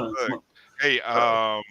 Let people know how they can reach out to you. Obviously, outside of pioneerleague.com, if people want to reach out to you, communicate, are you active on social? Let's share that. Want me to put it in the chat or? You'll just say it, and I'll my email is hunter@pioneerleague.com. Oh, you let people email you, huh? You okay? My motto is return every phone call, return every email, because somebody did that for me one day. Okay. And then Instagram, I don't do as much as I should with it. I'm about to give it to one of my interns, but it's pbl.commissioner. I just had to update it. It was VP like a couple months ago. But yeah, I'm around. I'm accessible, and if you call them from 850, I'm gonna answer every time. All right. PBL.commissioner on Instagram, and hunter@pioneerleague.com is the email. So those of you who are listening and you want to throw some good ideas and follow along. And again, check the website and the stream. Now, in terms of your streaming and the games, is all of that through your web page, or are you active with a YouTube page as well? It's called Flow Sports, FLO. Oh, that's right, Flow Sports. I remember. But I got two shameless plugs before you cut me off. Go ahead. We're having a tryout in Colorado, July 28th and 29th. I know it's short notice. There's still spots available. There's a shuttle from the Denver airport. All of our teams commit to drafting 10 players from every tryout. And I've adjusted the roster rules so that they get an extra roster spot if it's a tryout player. So that's the value proposition, is that you're actually going to get a chance. And if you can't make it to Colorado 3 weeks from now, understandably, on our website under players, there's an interested prospects form where you can submit, baseball reference links, SWAC information, whatever. You submit a baseball player's resume, and it automatically goes through the league office. Once we confirm he's eligible, every manager and GM in the league will see it. We'll see whatever you give us, videos, references, whatever. And so that's another way I'm trying to open the door to the league and not have it be a good old boy, oh, I heard this guy is good type thing. So anybody who wants to participate in the trials, they just need to go to pioneerleague.com or email me and I'll figure it out for them. Okay. Yes. Okay. Nice. And you said you had one more. It's your time. We appreciate you joining us. What's the other one you want? No, that was mine too. The tryouts and the prospects form. Okay. Okay. Yeah, there's always an opportunity to be seen by the clubs in our league, especially if you're a pitcher. Okay. Hey, I know a couple. We know a couple pitchers. People can make some recommendations. Hopefully, a couple of our guys are watching. We know they watch the show, or at least their parents do. So I'm gonna leave that up for a minute or two, and hopefully they reach out. I'd love to see some Rattlers that are still waiting to find out if they're gonna get drafted. I'd love to see them take you up on that opportunity. No doubt. I know we had 3 Rattlers at tryouts in Arizona in April, but I don't think any of them made it. I can only put my hand on the scale so much, but no, we're overdue for something. There's way too many Jackson State guys in the league. Maybe some orange and green. Amen. Yeah. Amen. But all right. Well, hey, that's good stuff. So I appreciate you sharing that information, and again, thank you for coming on with us tonight. And man, anytime you want to share some stuff, obviously between our show, we're part of the Black College Sports Network, so we've got a host of other shows. So Kelvin, I've got your email, so I'll reach out, and anytime you got something you want to pub, or if you want to try to do something, we'll talk. Let us know. I would love to do whatever you let me do. You don't have to ask me twice to talk. All right. so you have me. I'll come back whenever you ask me to. All right. And look forward to it. We're going to talk offline too, because I really want to follow through on that SWAC partnership and some other stuff. Hey, we want to help however we can, so we appreciate you. All right, ladies and gentlemen, Commissioner Henry Hunter, pioneerleague.com. Make sure to check him out. Make sure to show support. Hit him up on Instagram. That's pbl.commissioner on Instagram, or hunter@pioneerleague.com. Hit him up on the email. Thanks for your time. Have a good night tonight. All right. My pleasure. Just hope that I don't have to do too many umpire ejection reports in the morning. Oh man, yeah, I got 250 guys on the field right now. What could go wrong? Yeah, I forgot. You're paying attention to games that are in Mountain Time, so they're like 2 hours just now getting started, right? We're in the second inning of 3 of them, the 4th inning of 1, and the 3rd inning other. But who's watching? I see it. Look, I know the eyes when you got multiple things going. So I see you got like 5 different things going on. But we appreciate your time tonight, Commissioner. Appreciate you. The pleasure was mine. Look forward to doing it again soon. Absolutely. All right. Hey, that's what's up. That's what's up, fellas. Hey, good pick there. Kelvin brought that one in the building for us. Good job, man. Hope you guys enjoyed that. Appreciate you, Jeremiah. Hopefully, hopefully you definitely some Jackson State love in there. Thank you, Melissa, as well. Appreciate the love, and yeah, hey, share that information, folks, with Yes, we got to those. support this. Yeah, we got to Because support this is a potential opportunity. First of all, like he said, he's the only black commissioner in pro sports. Number one, but second of all, this is truly a ground roots opportunity for our programs and our conferences to be a feeder to the next level. So we need to see this grow and happen. I'm curious what. Look, I can't remember what was it that he and you guys in the chat room. You hit us up. What was it he said that got you buzzing? Because some of y'all were off the chain in there talking about, oh, we need you to this conference, or we need you. Hey, look, I know. I suspect it's the Flow Sports deal. Was it? When he started talking, I suspect he started talking about media rights and things like that. That's the thing that gets people buzzing. Excited. So yeah. I'm guessing. I'll say this. Probably... I'll say this about Flow, right? And I'm a little conflicted about them because after listening to and talking to the guys, Dave over at oh man, Dave and his the Aggie North Carolina A&T. What's the name of his page? Super Dave on who covers. He does a great job covering North Carolina A&T. He talked about a little bit of some of the numbers from Flow that have, for them, it sounds like it has worked.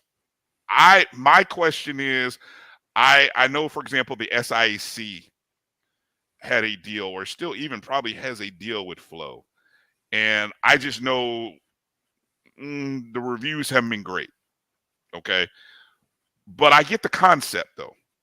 The concept could work, and so again, it just depends on. That's the big thing about subscription services versus yeah, Jeremiah. The subscription services versus the non-subscription. Okay. That's where I'm gonna tell you that's an interesting thing there. And again, money talks. I know, like I said, and that's some people will jump at a check. And then some people will understand there's an opportunity to, do some things with growth, with higher growth ceilings. So Bryan, I know where you kind of going around the edges. Yeah, you go ahead. I'm gonna say this. You say it. I'm not gonna say it. Well, it's just sometimes it's about fit, though. I would tell you, some deals and some companies, they can only control and execute what they're allowed to control and execute.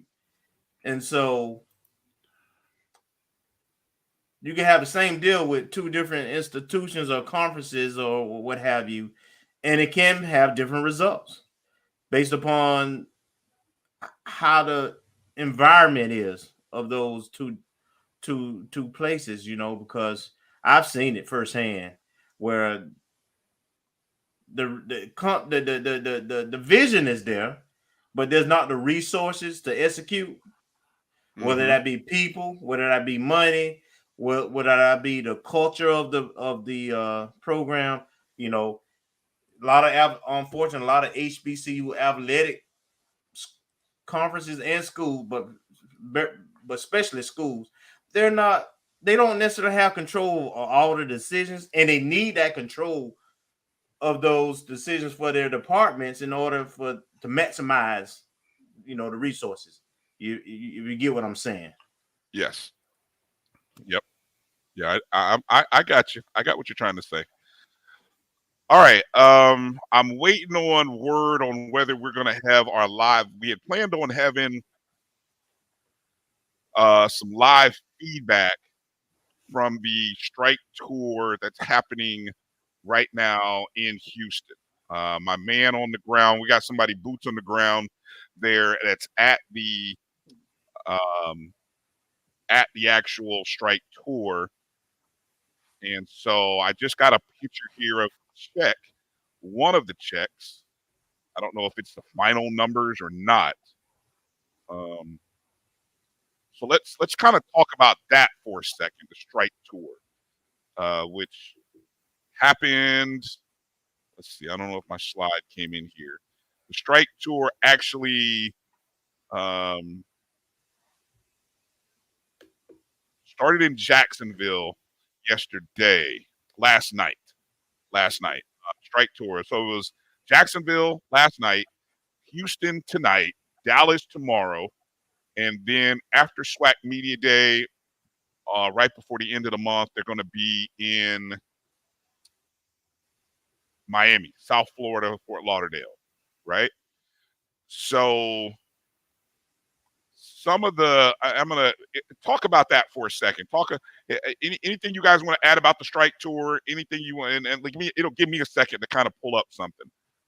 Well, the strike tour is essentially it's something that has been happening probably consistently for about the last, let's say, 8 to 10 years, and is where the AD, usually the sport coaches, football, of course, but other coaches that are part of the tour, depending on where they go, and it's just a way of connecting with the fan base, the alumni boosters in those areas where we have the biggest concentration of rattlers. And generally, those people reach out to the university and the athletic department saying, hey, if you come here and do a speech, we're going to raise money, and all the money goes back with you to the athletic department.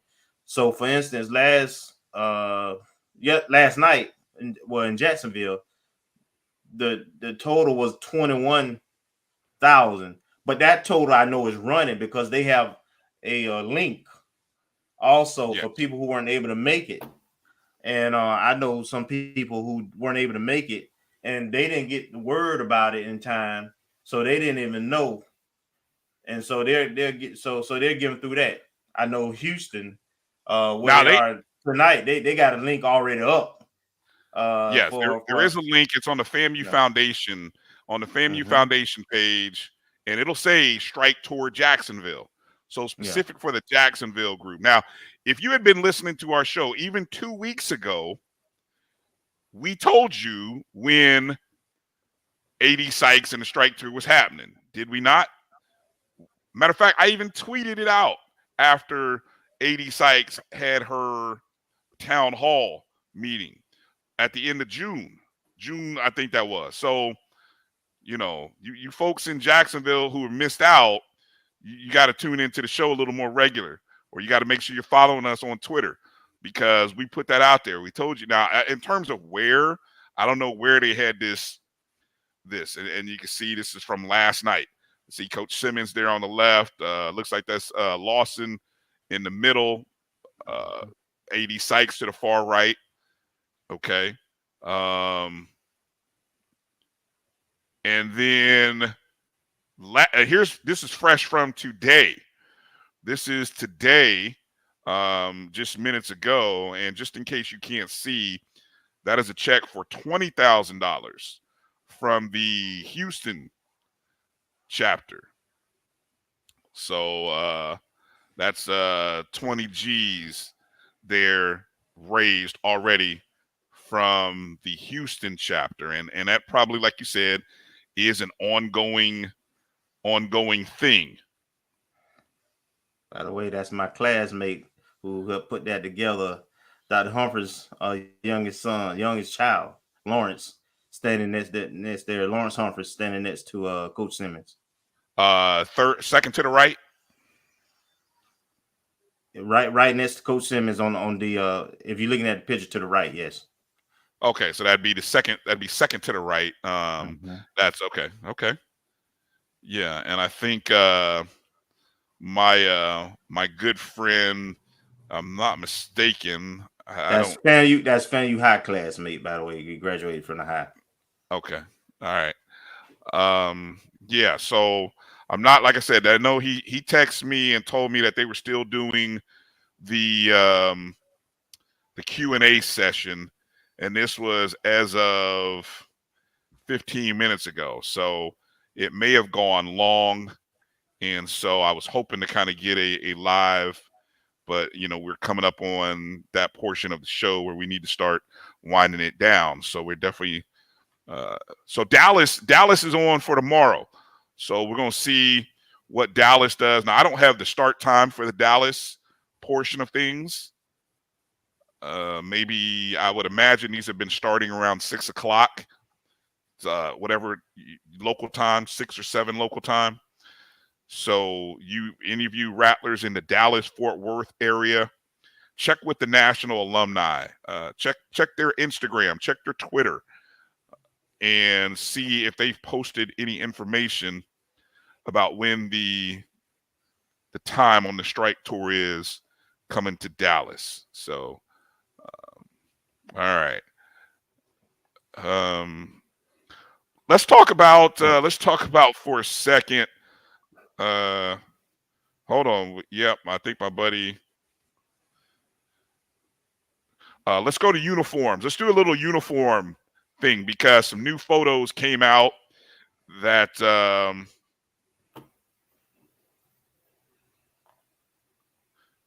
we'll talk about these puppies. You guys are all excited about these. What do you want to? And so we got, those are the new LeBron cleats. Obviously, that photo. Talk about those for a second, guys. While I finish up, I'm communicating with our special guest who may be trying to get on here. Go ahead, Marcus. I like them. I wonder if there's either an orange or a white counterpart, because the only ones that I've seen are the green version. So, when it comes to mixing, matching combinations, depending on which ones we have available to us, I think it just adds to the overall combinations that we'll have and the different looks that we have. So I'm excited, but also excited about the fact that, once again, as Kelvin's mentioned in the past, that LeBron's breaking new ground with he's starting his football uniform apparel with us as the bell cow. So going forward, being the pioneer, being the school of firsts, hopefully this will be one of many, but we'll always be known as the first LeBron school. Yeah. Yeah. So I was going to talk about, so these are not official LeBron uniforms because, the whole production, everything is started from scratch. There is no LeBron football division when this deal first came together and everything. So all that has been put together. So in the meantime, what they've done is kind of tweak the existing uniforms we've had. And so as you can see, they've decided to put some stripes on some of the white pants, and I think they've got a different patch in what they're doing with the jerseys a little bit, so they're making tweaks to our current inventory until that production rolls out full-fledged, probably hopefully by next season, with all LeBron football gear. But again, looks good. You can see the green LeBron cleats. I think the white ones that they have on are just regular white Nike cleats at this point. Yeah. Mm-hmm. But I mean you know a Rattler when you see one. Very very distinguished uniforms, very distinguished mascot. Appropriate for a program with the tradition of FAMU.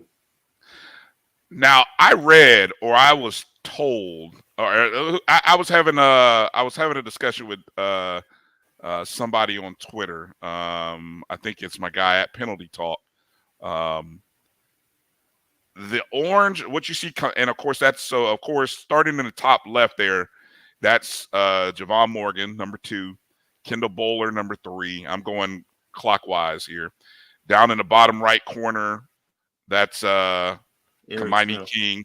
Kamani King is in the orange jersey, right. And then number 8 is Eric Smith. Okay, so the combination that Kamani King is wearing, that orange top, green pants, has not been worn in a while, at least a couple of seasons, from what I've been told. And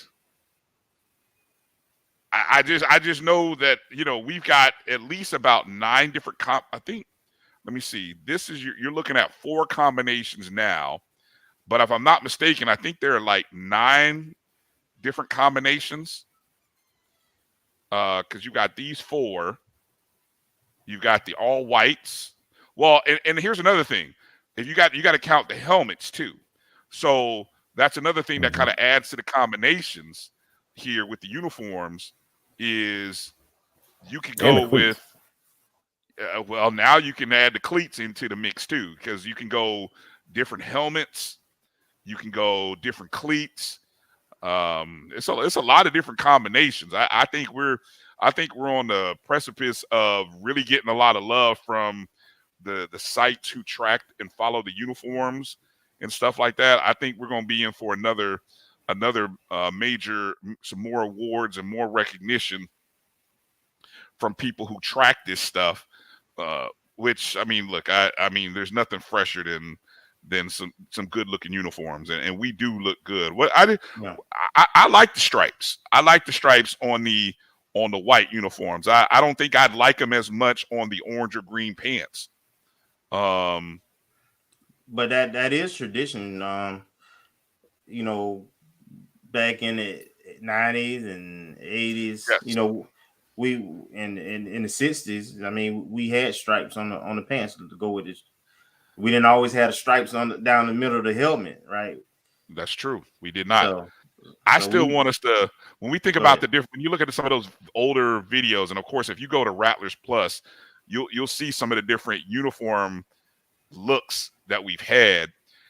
I miss the uniforms with the script Rattlers on it. I'd almost love to see a maybe script Rattlers on one side with the logo on the other side. I think that would be pretty dope. And then I also miss the white stickers, the achievement stickers, the helmet stickers, the helmet stickers. Yeah, that now that was big during the Billy Joe era. They still do them, but I think they're more clear. I don't think they're white. Okay, if you've seen them, they don't do it as much, but they still have at least. I know at least up 2 years ago they had them. I have to go back and look at last year. Yeah, I'm not a big fan of that script. I want to say that was like. No, you missed. You didn't like the Rattlers script. Just me personally, I didn't like it. I was like, okay. I thought it was pretty. These are clean. These are clean, and they match better when you switch them up. You know, sometimes less is more, and I think how we simplified our uniform, I think it's clean, it's beautiful, and it makes sense. And of course, we're always one of those programs, and when you go look on social media and so forth, folks who look at this kind of stuff and rate them, we're always like in the top 10, top 15 of uniforms, helmets, all that. And that's not just HBCUs, that's everybody. Yeah. All right. A couple other notes here. Got to make mention of this young man, Tyler Ascano, who recently committed. Now, Marcus, what do we know about Tyler? Where did Tyler come from? Obviously, he was participating in the under-20 USA track and field. Where did he come from? Where? He's a high school. He's a high school. Yeah, he's a high school kid in Florida, right? Yeah, I think he's from Central Florida. I'm trying to nail down the exact school. And I know I run a couple events unaffiliated. And so I'm trying to track down exactly. I did see some track times for him Yeah, from. this is Hold on, from trying to look it up now. Well, I got here. While you're looking it up, here's a video from the semifinals of his appearance. This is the semifinals, the 100 meters. Tyler is in lane 9 to the far left. And from East Ridge High School, Claremont. East Ridge High School, Yeah, Claremont. But I can't tell if he's class of 22 or 23. All right, because I had to look up his information. Yeah, Tyler ran a 10.33 in this. This was the semifinals.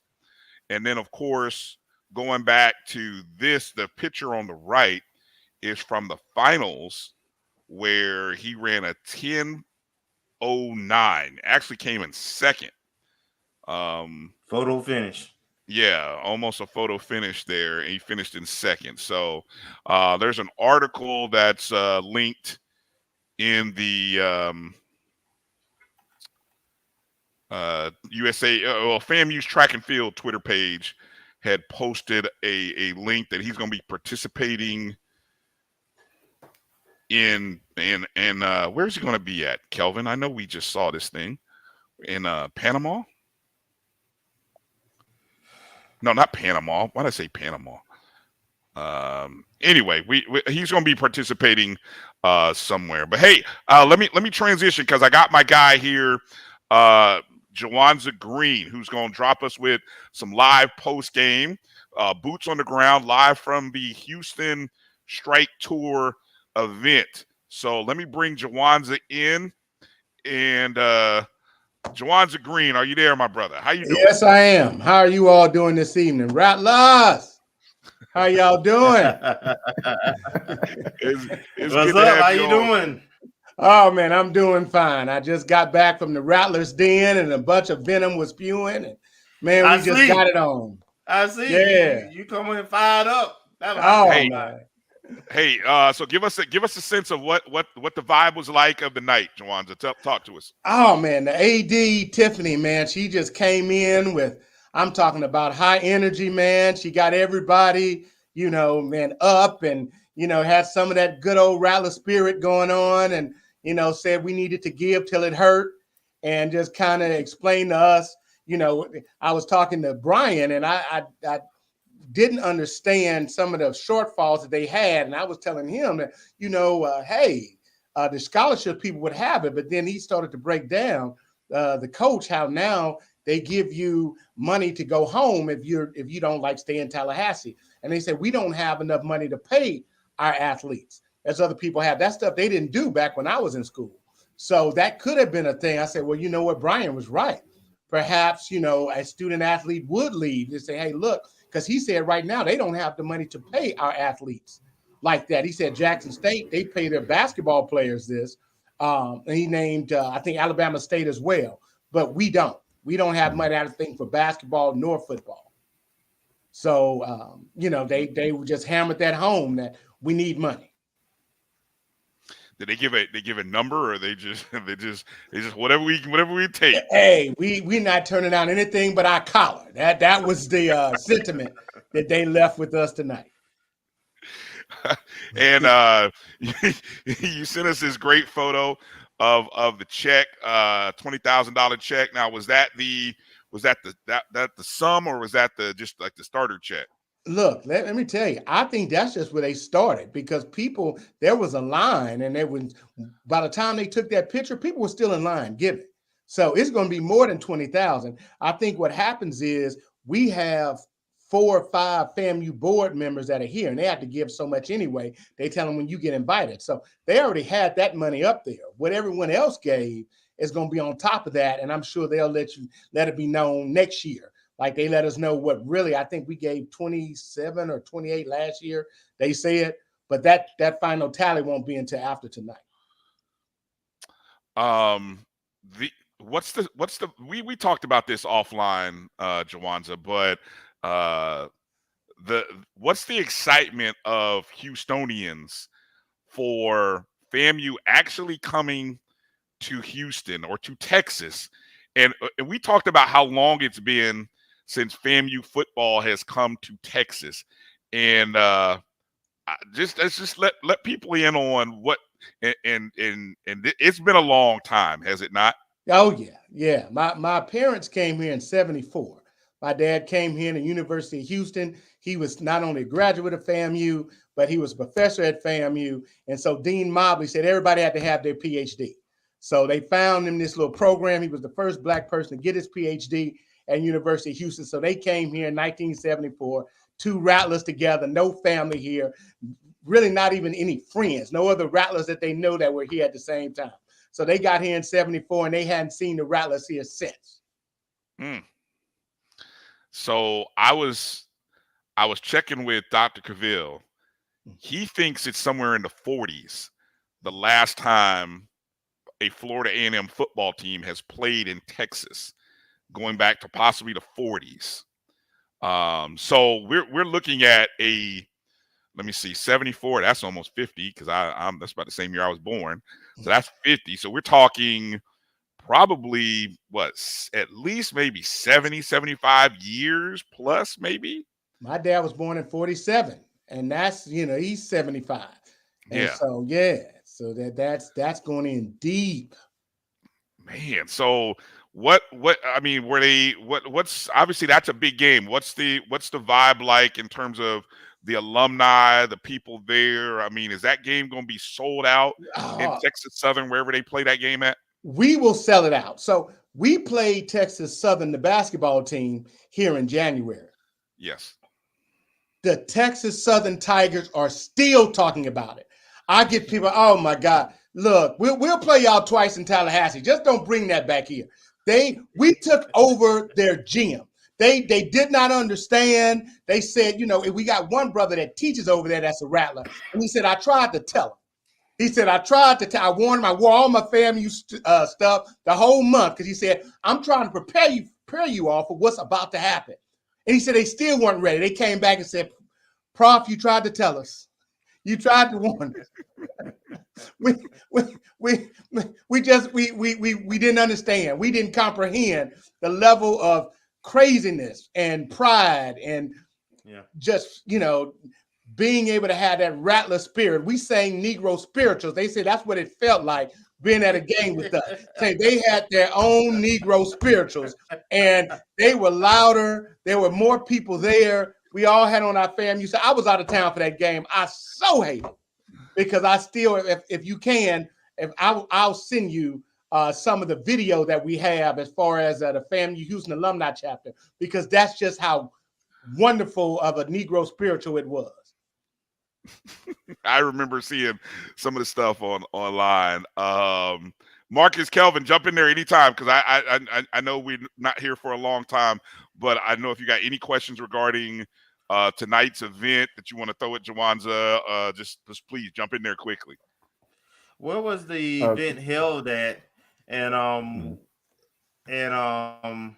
how did that come? Do you know how that came about? How Houston was chosen? Sure.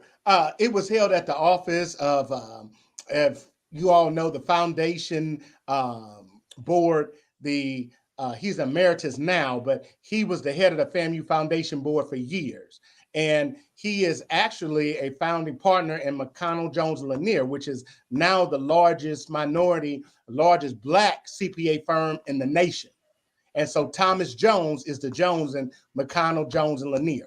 Well, that's why for so many years, he was the foundation board member, and not only the member, but the head of the foundation board for so many years. So they always call him first. He told a story tonight about when they hired Willie and was saying how they had not the FAMU, but the Prairie View Foundation board leader called him and said, "Stop messing with my coach," and hung up on him.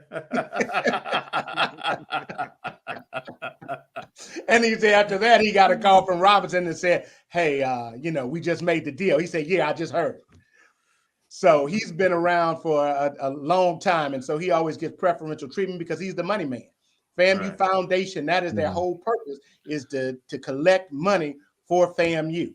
And so it's going to always, the money man, that's where they're going to go first and foremost. So that's why they already had the check made up before, the rest of us even gave, because they had, and I sent a picture, there were 5 here today, 5 FAMU, no, 6, because Winston came from Tallahassee. And all of those are just, and they had more than that. So that's Tom in the middle, and that's at his office. So he always holds it at his office. Okay. John Green on the right, of course, that's Lawrence Humphreys next to him.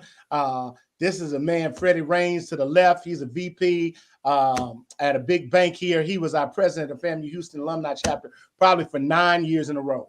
He kept it together. So in this area, and then we had 2 more. We had another FAMU Houston alumni member that she just made it into the Hall of Fame in Chicago at the alumni convention. So she was there. So all of these people, beforehand, that's really just them giving. Right. That's not even the rest of the crowd's money. Okay. That was already pre-made. Like, that's why I was telling Bryan, hey, look, they're still going. You want a picture with the check. I like, yeah.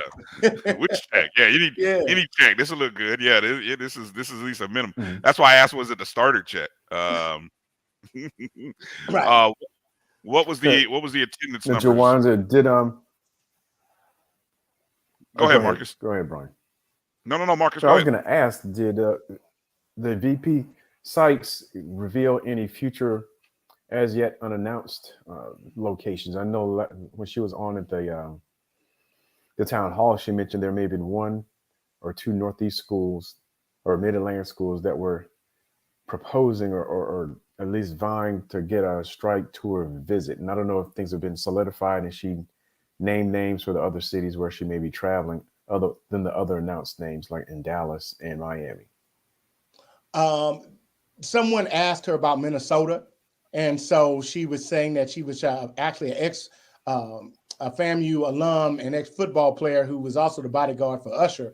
In one of the videos, he was there. And so he asked her, he's originally from Minnesota. And so he had asked about, hey, are you going to Minnesota? And she was saying that there might be, she was in communication with some people. But she had said that they came from Seattle. They had been to Seattle and done a tour up there along with Kenny Griffin's what he just had. Yeah. Right. And so she mentioned, and also speaking with the Jerry Lorenzo's father, seeing him up there. So I think the turnout was good. She was saying how they were talking about how they hadn't seen so many Black people in Seattle. So yeah, I know they had a good turnout. Our turnout tonight was probably 40 people, at least 40, maybe 40 to 50. Nice. I had somebody in the chat, Michael Reed, Road Dog Reed, asked any tips on the host hotel for the Houston game. You have any idea on where that is going to be, or have you any thoughts? I do not know, but I will say this. That same day, University of Houston plays the University of Texas on campus. University of Texas said they had a dispute with University of Houston. They said they would never play them again.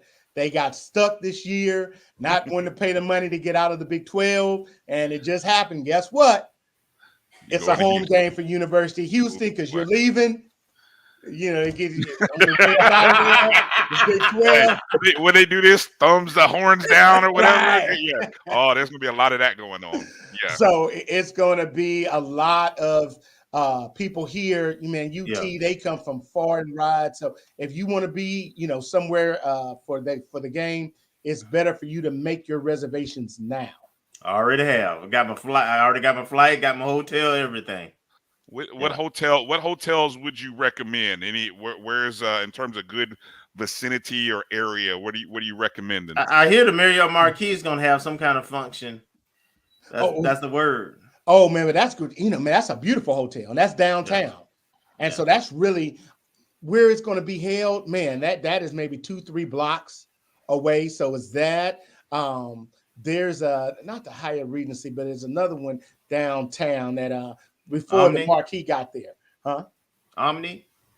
No, not the Omni. Not the Omni. There's a Residence Inn that's nice that they built up down there too. That's not right across the street from the Toyota Center. But this hotel is adjacent to the Toyota Center and our convention center. And it's not the Omni, I mean, not the Omni, but the Marquee, you got me saying Omni, was built probably about 10 years later. This was like the original hotel that was down there. But that's another nice hotel that's down there. That Hilton Americas is the name. Okay. The Hilton Americas and the Marriott Marquis are two great hotels to be at, but they're going to fill up. So how far is Houston Stadium from where the Major League Soccer team played at, where Texas Southern played at? How far apart is that? Really, it's a long street, but probably 2 or 3 miles down that street, because it's a street called Emancipation. And so you can just get on Emancipation from Texas Southern, which is probably 2 blocks over, and then you get on Emancipation and you just ride it for maybe 2-3 miles. Okay. And that's where it is. Unfortunately, the soccer team doesn't let the little black school tailgate there. And there's no way they would have Rice and University of Houston playing somewhere and tell them, tell their alumni that they can't tailgate. But that's what they've done to Texas Southern. We talked about that tonight because FAMU is talking about having a tailgate, and they were trying to get some ideas on whether we wanted to have it at this park called Emancipation Park and take some shuttles, or there's a brewery or some other places. So I did speak to the FAMU Houston alumni president about that, because we're going to have the Austin San Antonio alumni chapter officially come down, and Dallas. So it's going to be a big FAMU Negro spirit. Yeah. Oh, we coming. Any black hotels that are on the list of, I don't, any black owned hotels down that way that anybody's supporting them? No. You might just hope that maybe somebody's working there. Maybe, and I don't know if any general manager,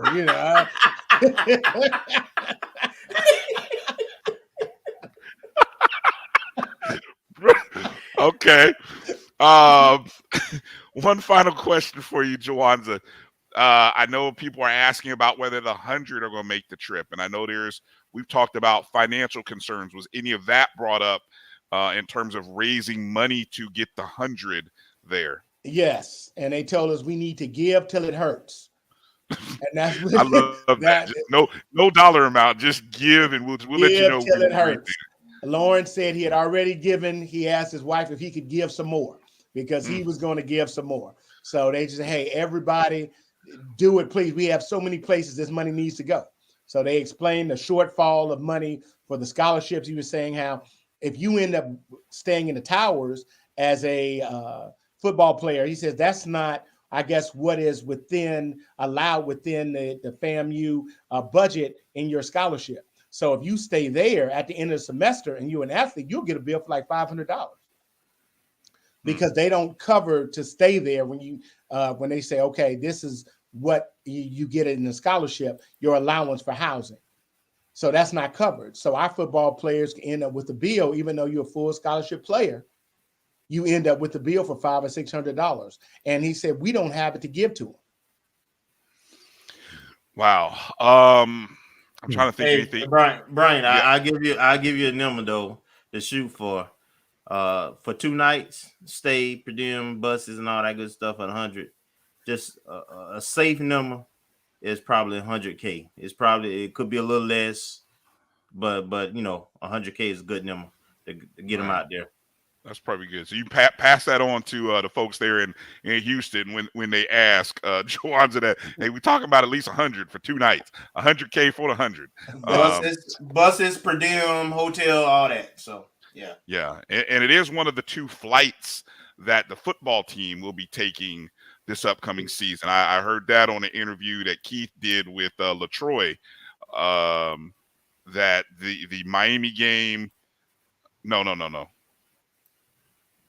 Yeah, no. Yeah, Houston game and the South Florida game. Those are our 2 furthest trips this upcoming season. So we take 2 flights a year. So definitely the Houston game will be a flight. That's going to be anything that we forgot to ask, Jawanza. Any other tidbits that you want to drop on us before we close out the show? Just that the AD. I mean, she mesmerized us. She told of her story how when she was talking to a mentor of hers when she was a freshman playing volleyball said she didn't even know that California didn't have any HBCUs. But when her mentor asked her what she wanted to do, she said, I want to be an AD at an HBCU. And then he asked her some more and said, well, you won't be going to California then. And she said, well, she wanted to go be on the beach. And not knowing that Tallahassee is not on the beach. So he said, well, you won't be going to California. I did the same thing. You won't be on the beach. And so he said, doing some more talking, he said, well, sounds like what kind of public or private? She said, public. She said, the mentor told her, you only have one choice. Sounds like you going to FAMU. And she said, okay, I guess I want to go to FAMU. And that was her freshman year in college. If nothing else, I know VP catches it from a lot of different directions, but I love that story, and I think it's part of the reason why I want to give more benefit of doubt, more time. We know the honeymoon is over, and she's committed to the job, and this is somebody who wants to be there. That's what I want to bring up. Did anything about the women's basketball open position come up? No, that was not asked. No, well, she was probably happy for that. That's probably the only time somebody hasn't asked about that. Okay. Right. Well, that's a good thing then. Nobody was trying to sell Cynthia Cooper to her. That's a good thing, I guess. Right. Now, hey, Cynthia was over at Prairie View, and she did a great job at Texas Southern too. Yeah. I mean, look, hey, it is what it is. But no, I'm telling you, the more times it can't be said. We're talking about somebody who wants to be there. Right. She wants to do the job. She wants to do it well. And I know people give her ish for this whole OBC thing and all this other stuff. And this is somebody who wants to be. They want to be a fan. They want to lead this program into brighter days.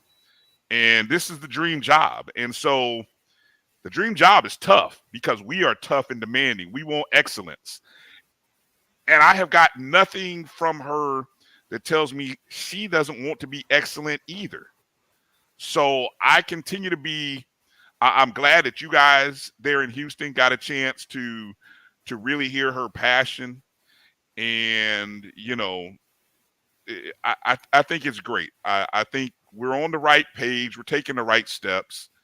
It's going to be, look, there's a lot of things that FAMU has been denied, and eventually that's going to come to an end. Right. And I think we continue to if we can get the right people in place and have the right kind of leadership from on high, then I think things will really start to grow. But that's my final thought there. Any final any last words you want to share with us, Jawanza? Because I know you still dressed up like you've been at work all day, so I know you want to get home and get out that tie. Any last words you want to share with us before you go? Oh man, I just tonight was energetic, and you saw some people that hadn't seen in a while, and so you saw the Rattlers from yesteryear there with that excitement. People talking about the JSU game, and another thing from Coach, he said, hey, look, don't just come to JSU and Southern and a couple other games. We need that Rattler Den excitement every game, for the Lincoln game, before homecoming, and before the Classic. And so he says, he really pushed us to do it all the time. And even though our tickets have gone up, and everyone said, hey, you did well. She was saying she took so much flack with that because we had to raise money. So I'm just so happy that FAMU is continuing to strike our excellence. They mentioned that our entering class, the GPA will be 3.9 of the freshman class coming in. They said this is the most academically successful athletic class we will ever have at FAMU.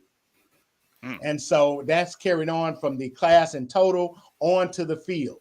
So FAMU is doing it athletically, academically, and we just have to support them with our wallets. Well said. Jawanza Green, ladies and gentlemen, our man about town, boots on the ground, right there live from Houston, Texas, at this evening Strike Tour. We got to invite you back on the show, Jawanza. The people love you, man. You're getting good reviews, so we're gonna have to bring you back on the show, man. Especially when we come out to Houston, we're gonna have to have you be a part of the show. I'm always willing to get into the den. I'm always ready to get into the Rattlers den.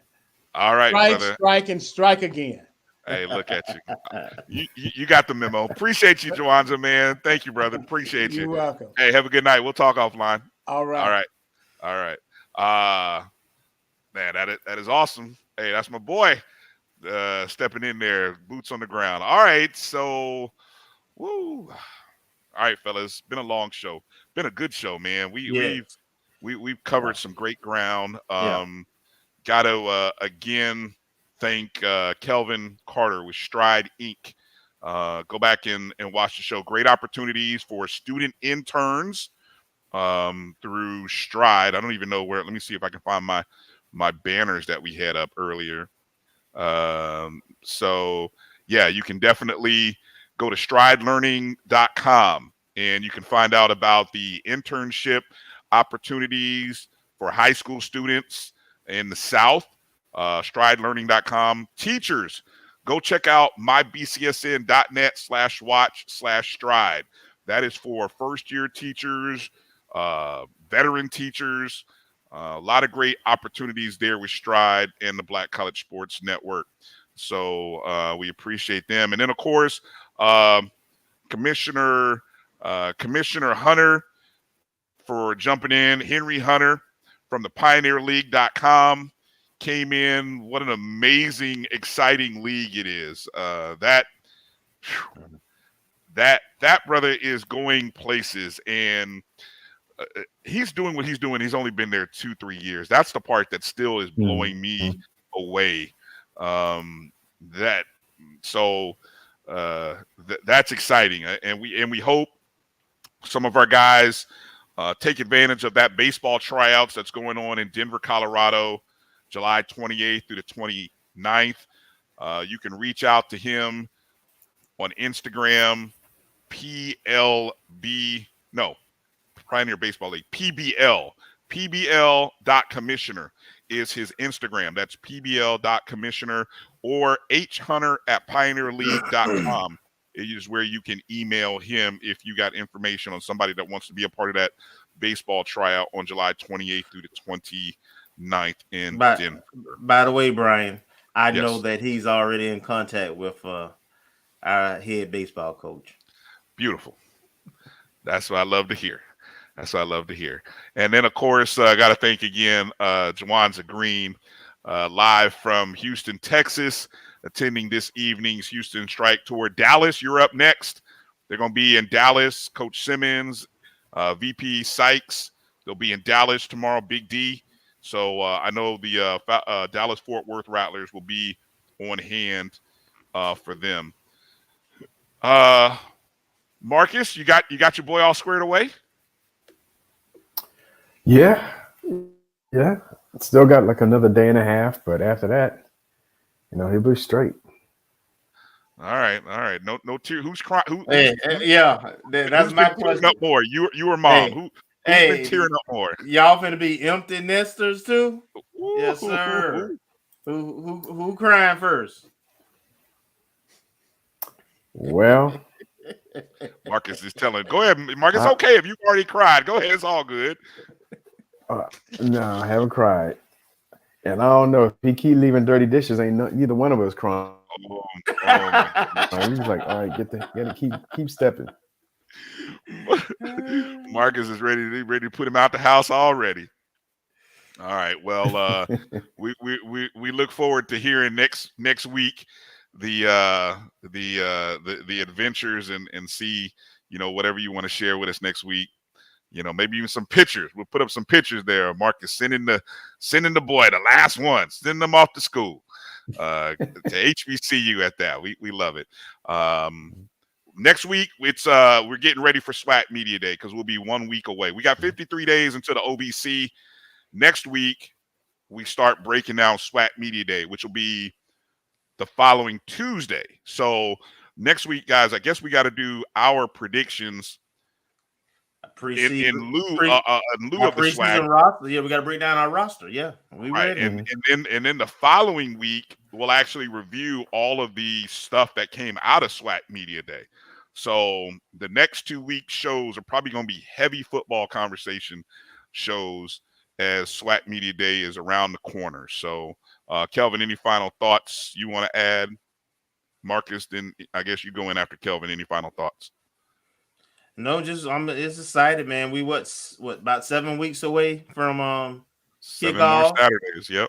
Yeah. So you see all online, all the social medias posts from the different podcasters and so forth who cover HBCU and FCS sports and so forth. And I'm loving all the content. Gerald, of course, is producing something new every day on the Tallahassee Democratic Online. So yeah, we getting fired up. We're ready to go, man, and we got some stuff in store for you.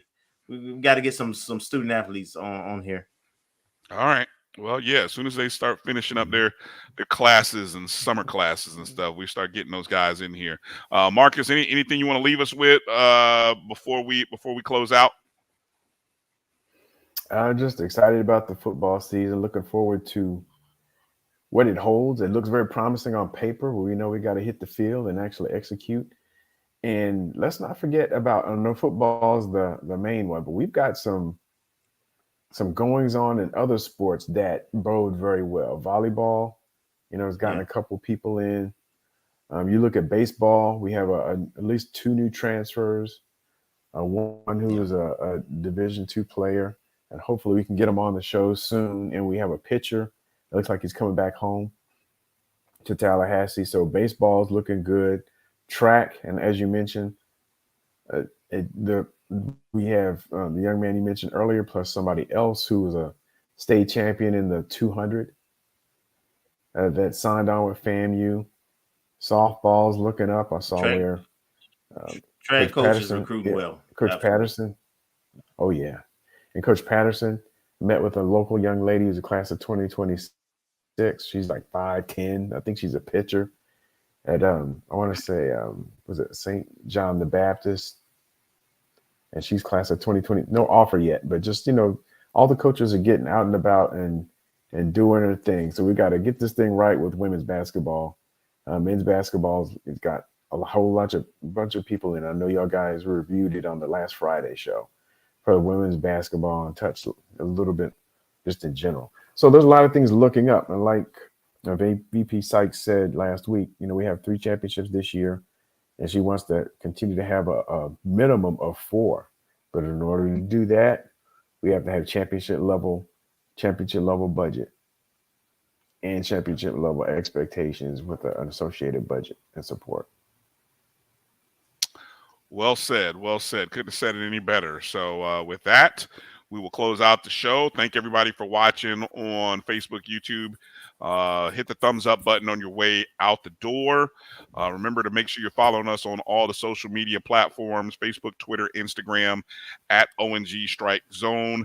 You can also download the Jericho Broadcast Network's app on the Google Play and Apple App Store. Just search My JBN or My BCSN. We also encourage you to be a part of the BCSN Pod Zone, where you can listen to all the shows that are part of the Black College Sports Network.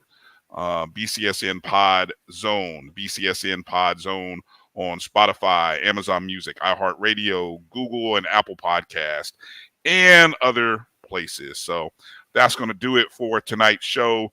Bit of a long one, but hopefully you enjoyed it. Share it with some rattlers and then tell them to make sure to subscribe, rate, review, and feel free to donate. You can always donate as well. So that's going to do it for Marcus, Kelvin. I'm Bryan. Be good out there. Be safe. Put those things up and make sure to strike, and strike again. Good night, Rattler Nation.